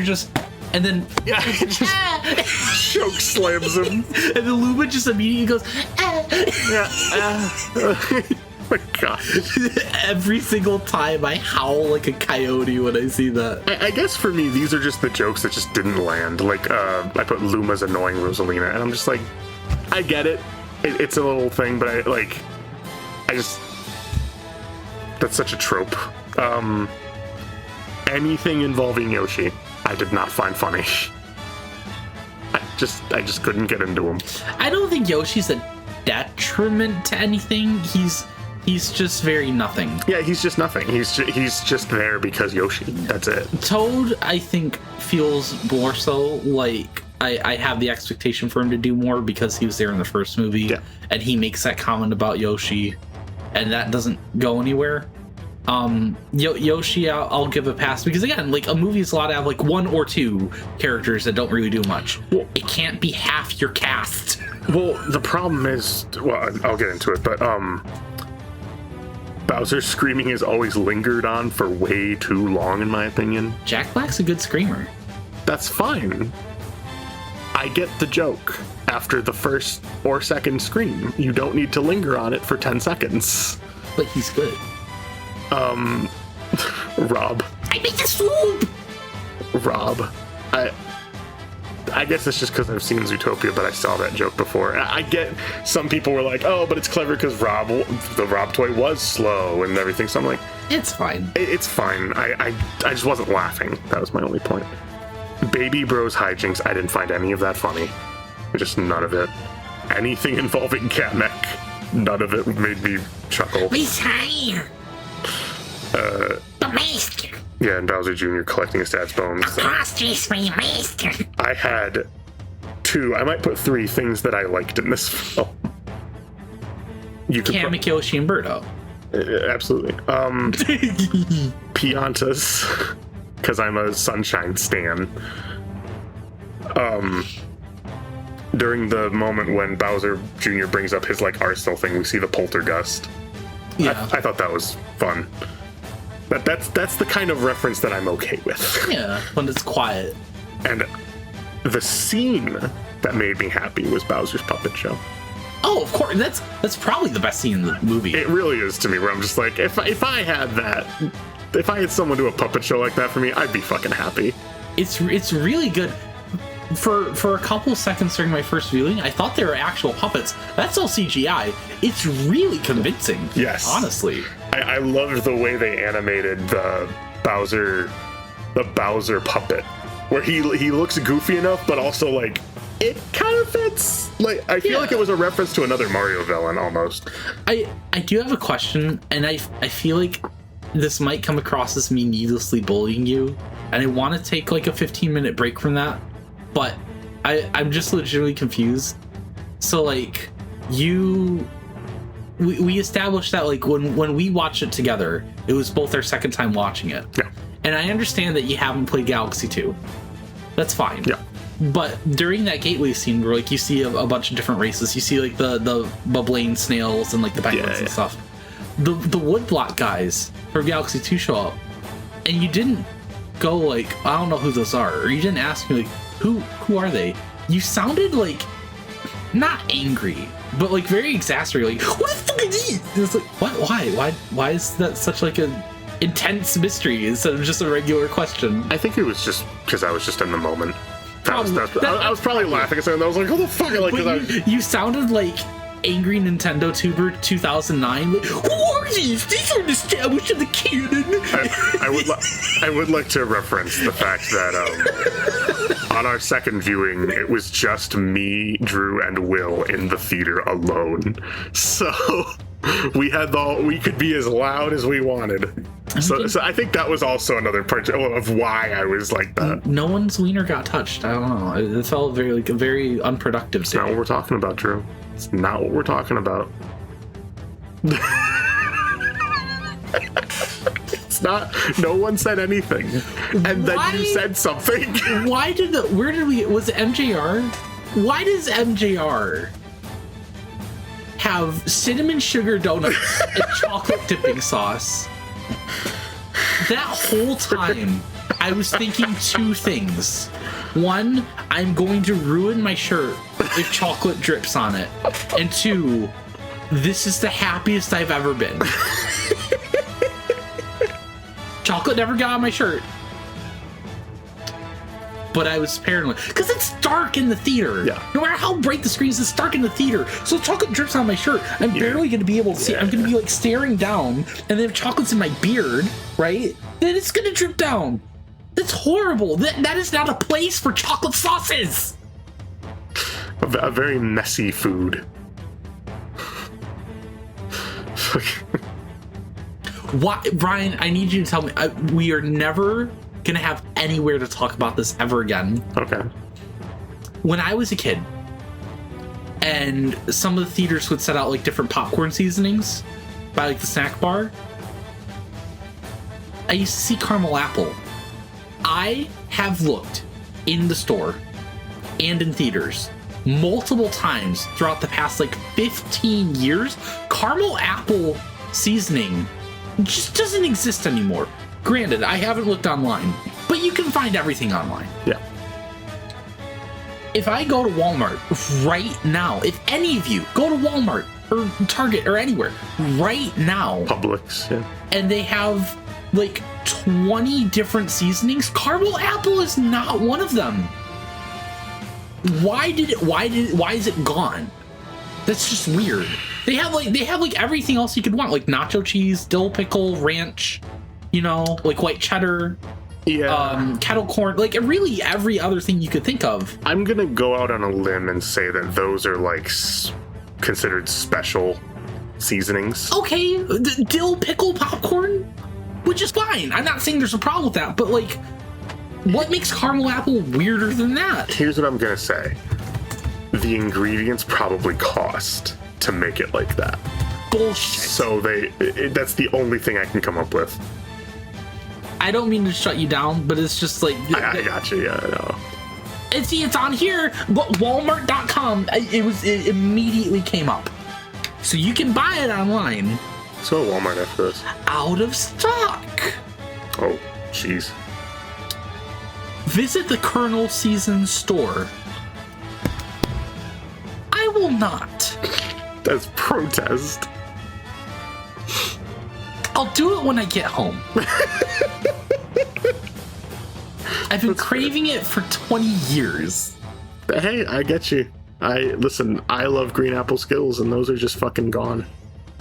I'm never getting them again because I can't. What else do we talk about? Well, one of the things I did want to say about this movie is that if you like this movie, like, if you really like this movie, by all means, please enjoy it. And I don't want to say what I'm about to say, but I have to because someone has to say it. All right. I don't like to think that people who watch this movie and enjoy it have a low IQ. No, it's just that they don't care about the story as much. Yeah, it's just that. But if you watch this movie and you enjoy it, you have a low IQ because you are accepting so much. No, I'm gonna fight you hard on this, and I don't want it to be a fight. I just don't get it. I just don't understand. Just they don't care about stories much, so they're not gonna hold up the scrutiny. We are not gonna punch down on anyone for this. I don't know. I see so much where people are like, it's a very like love or hate because people can only go in two directions nowadays. Where they always say, "Oh, this movie's the best," or "It's the worst," and like it's middle. It's just middle, and it's not the worst thing in the world. But I wouldn't. It's just not a well put together script. No, it's not. It's not that. It's not a well put together anything. It's not a comedy. It's not a children's movie. It's not an anything. It's a video game in movie form. You go. This is Mario World in movie form. You go from place to place to place to place. Yeah. And by the end, you beat Bowser and you're done. Like when I rewatched the movie, I found that I still liked it just for a lot of like little moments, and it's very much chalked up to the novelty of seeing Mario on the big screen.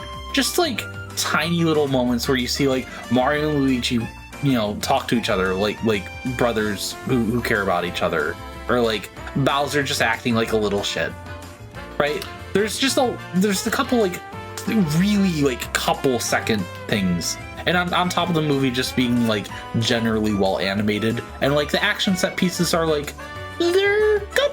I think they overuse slow-mo a little bit, if I had to give one criticism. But other than that, like, yeah, it's just a well put together, like, in terms of animation. But that's really it. It's just a lot of those little things that kind of keep me stringing along. I'll take back my low IQ line, but I feel like with this movie, it's just so nothing that I'm just like, why? I don't think anyone's dumb for enjoying this. But I do think I think you're dumb for loving it. If you love this movie, I'll stop. I think it's dumb when people like find the ones like us who are like critiquing the movie and coming to its defense with it's just a kid's movie or it's Mario, what do you expect? You can love this movie for any reason, and like it's not dumb because you don't get to choose what you like. It's just your brain chooses what you like and you like it. And you can like something just because like it's audio visually stimulating, or you just like you know, the music or like certain actors or characters. Yeah. That doesn't make you dumb. That's just what you like. But it becomes a problem of character when you are making arguments that don't hold up, like it's just a kid's movie, lower your expectations, or like this movie doesn't need a good story, stuff like that. Like one of the reasons I don't like that when people have those specific comments, it's like, the reason our podcast is going to be fucking, I called it, like 2.5 hours to 3 hours long. The reason it's so long is because there's so much wrong that I feel needs to be explained. Right. It's not just one thing. It's not, oh, they did this. Oh, they did this. No, it's a lot of decisions where we're asking what or why. We're asking the questions in the movie there are no answers for. And ultimately that hinders my experience. It just makes it, you know, others might forgive it. Others might say, well, I enjoyed the movie. That is fine. It just doesn't, it's not something that translates to my enjoyment. It's something that tells me I do not need to invest in these movies. I do not need to spend my time with these movies. I'll see them with friends because I like my friends, but like I don't. Yeah, I don't it's not have really any for the movie. No, like it's something to do. I'll see a first installment out of curiosity to see how it is, but like anything after that, I'm like, I'm not invested.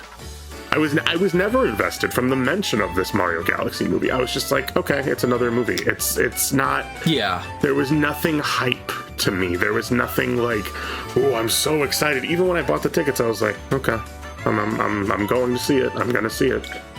And that's kind of where I'm at with like a lot of movies in general, where like movies just aren't my medium.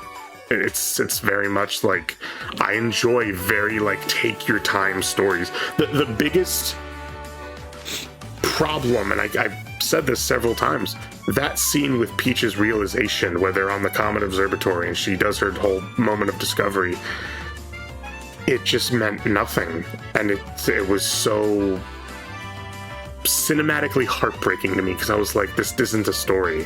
Yeah. This isn't a story that I can enjoy. You think it's gonna go somewhere, and it doesn't. It's betraying my expectations, and because I remember the first movie having some story, and I was like, okay, I'm not gonna get much, but what I'll get will be decent. Yeah. And it just no, it just doesn't. I feel like I'm really stuck between a rock and a hard place in regards to the fact that I'm not interested in the future of the Mario or the Sonic films, but for such very different reasons. Because it's so blatantly clear that the Sonic movies from jump, even the miserable start with Montana and Tom Green, I don't remember, and whatever. Tom, I don't know. And Jim Carrey, Eggman. But it... Just got that. I preferred Tom Green being in it. Go wake up your hedgehog! He's looking at Jim Carrey, Eggman. What are these, Tom? They're jewels, Robotnik. They're jewels. Jewels. They're the chaos emeralds. I think Sonic would jerk off a horse or you. Sorry. Okay. No.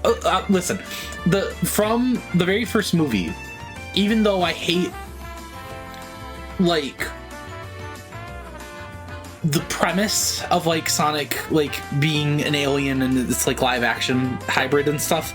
Like, those movies care about their characters, and just about everything makes sense. The references aren't horribly distracting. What's horribly distracting in those movies is when they make pop culture references. That, or just Jim Carrey does not fit as Robotnik to me. Yeah. It's like an OC. He's the biggest difference in that. But, like, I remember, like... But besides Jim Carrey as like Robotnik and Gerald, the two scenes that made me the most upset in Sonic 3 were very blink and you miss it gags, and I felt like they were out of character. Knuckles entrusting the Emerald to Wade felt like Knuckles wouldn't be stupid enough to do that. and Shadow saying, like, I know I threw a hissy fit for revenge guac, but it's because by that point in the movie, that's like right in the middle, and you've learned about Shadow's horrible backstory, like Maria gets shot and then he's been in stasis for years and stuff, and him going along with dorky ass Agent Stone and Jim Carrey, yes, revenge squad, that's the one second in the movie that feels out of character, but it feels so out of character. It's so blink and you miss it. That was the point that made me turn on the movie, because anyone else can make that joke. Just let Shadow be serious. Yeah. But like, it's just those two scenes. Those two scenes are the only ones I can think of in the whole trilogy where any of like the non-Eggman Sonic cast, right, do or say things that don't make sense. Every other scene with them, every other aspect about the way that Sonic and Tails and Knuckles and Shadow and even most other characters are written, it makes sense. It's just well written. They're well-written characters in a well-written script. That scene with Shadow and Maria gave us just enough time and just enough emotion to really sink our teeth into Shadow's character. Yes. And it makes you feel for when Maria is gone. You're like, holy fuck. Yeah. Like, this movie just killed a kid. Like it's just... and you see Gerald's face, and like, say what you want about Jim Carrey, you feel for Gerald in that moment. He looks heartbroken. Yes. He's like, he's just speechless. And like that was enough. That's what I wanted out of that movie, and I was so happy I got it. Now, granted, that's me fanning a little bit. That's me being a little bit of a fan, but it's in that regard. Also, that it's just well written. But yeah, it's that, like, I can forgive jokes like revenge guac when, because to me that's like, whatever, it's one thing, I'm passing it along. I want to see what happens in the story because the story matters now. Yes. Like, it sold me to that point. That's where it doesn't fall apart for me in this movie, and I just wanted to throw in my 2 cents there.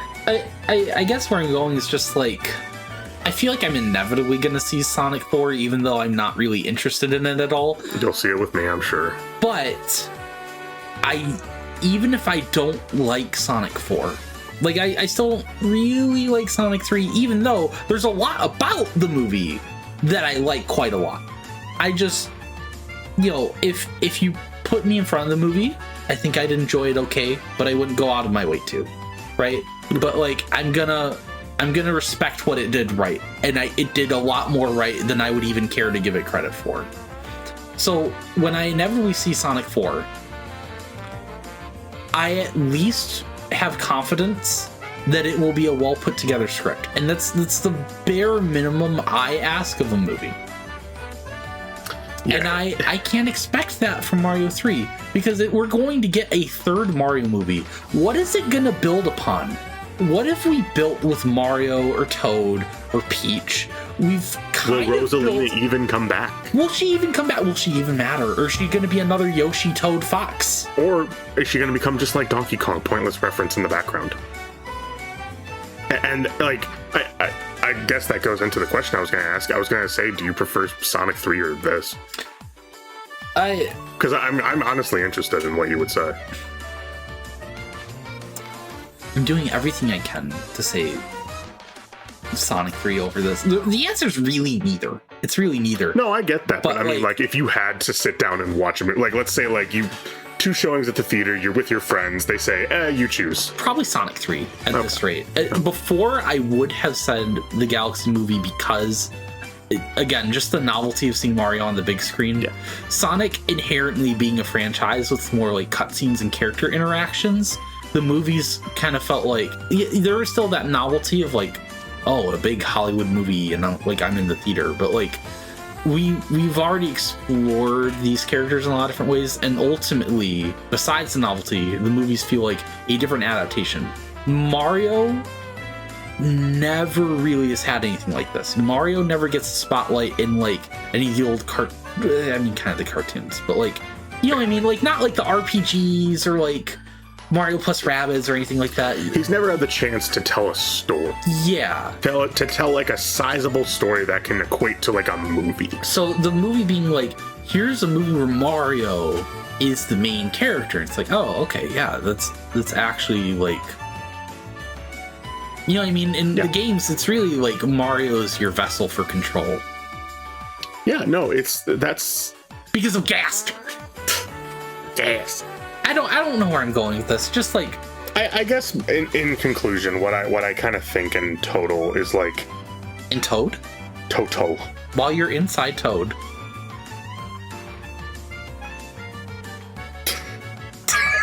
Toad's inside story. I broke. Yeah, you started. Anyways. What's that sound? Sounded like the Kipper kids from fucking UHF. The what? Don't ever compare me to Ultimate Fighting Club. Anyway, fucking my UFC out of 10 is how I would rate this movie. It's fucking cunt. UFC is more fucking action. This is a film of the cinema and it broke me. This is a film of the cinema out of 10. I'll put it this way. David Lynch needs to take an ice bath. Watching this. The medium of movies is very, I'm not gonna say it's simple, but it's kind of self-explanatory. You take a premise, you put story into it, put characters into it, you do these things, and you'll see some level of reward. This was not written, this was not directed, this was not screenwritten, this was not screenplayed. This was a bunch of people who thought, what can we do with this franchise now that we've established everything? Because now that we've established everything, we don't need to establish any more. Everything feels like a backdrop. The characters, the pointless action scenes, it all feels like a backdrop to the larger story, and the story is the visuals. Yes. That's really it. And there's nothing informing that. There's nothing that serves to build on that foundation. Visuals can get you very far in a movie. Look at the old fucking Star Wars prequels. Not good movies. But people, even today, still like some of those visuals. Yeah. A lot of those visuals are still like in games and media. They're out there. And that's really what this movie is. Only they had the opportunity for more and they fumbled it. I think this movie really pales in comparison to Freddy Got Fingered. And that's our review of the Super Mario Galaxy movie. Where are the jewels? Where's the scene where Luigi got fingered?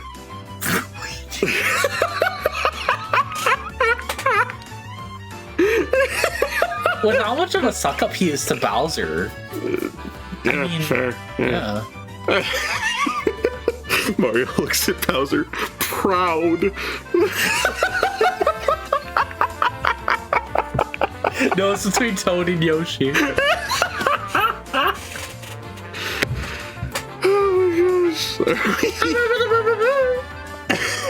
Proud.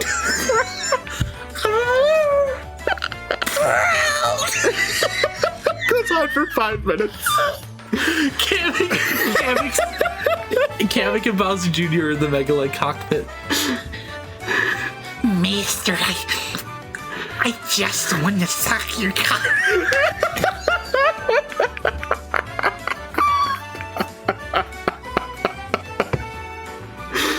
Thanks for tuning in. I gotta say, Brie Larson as Rosalina.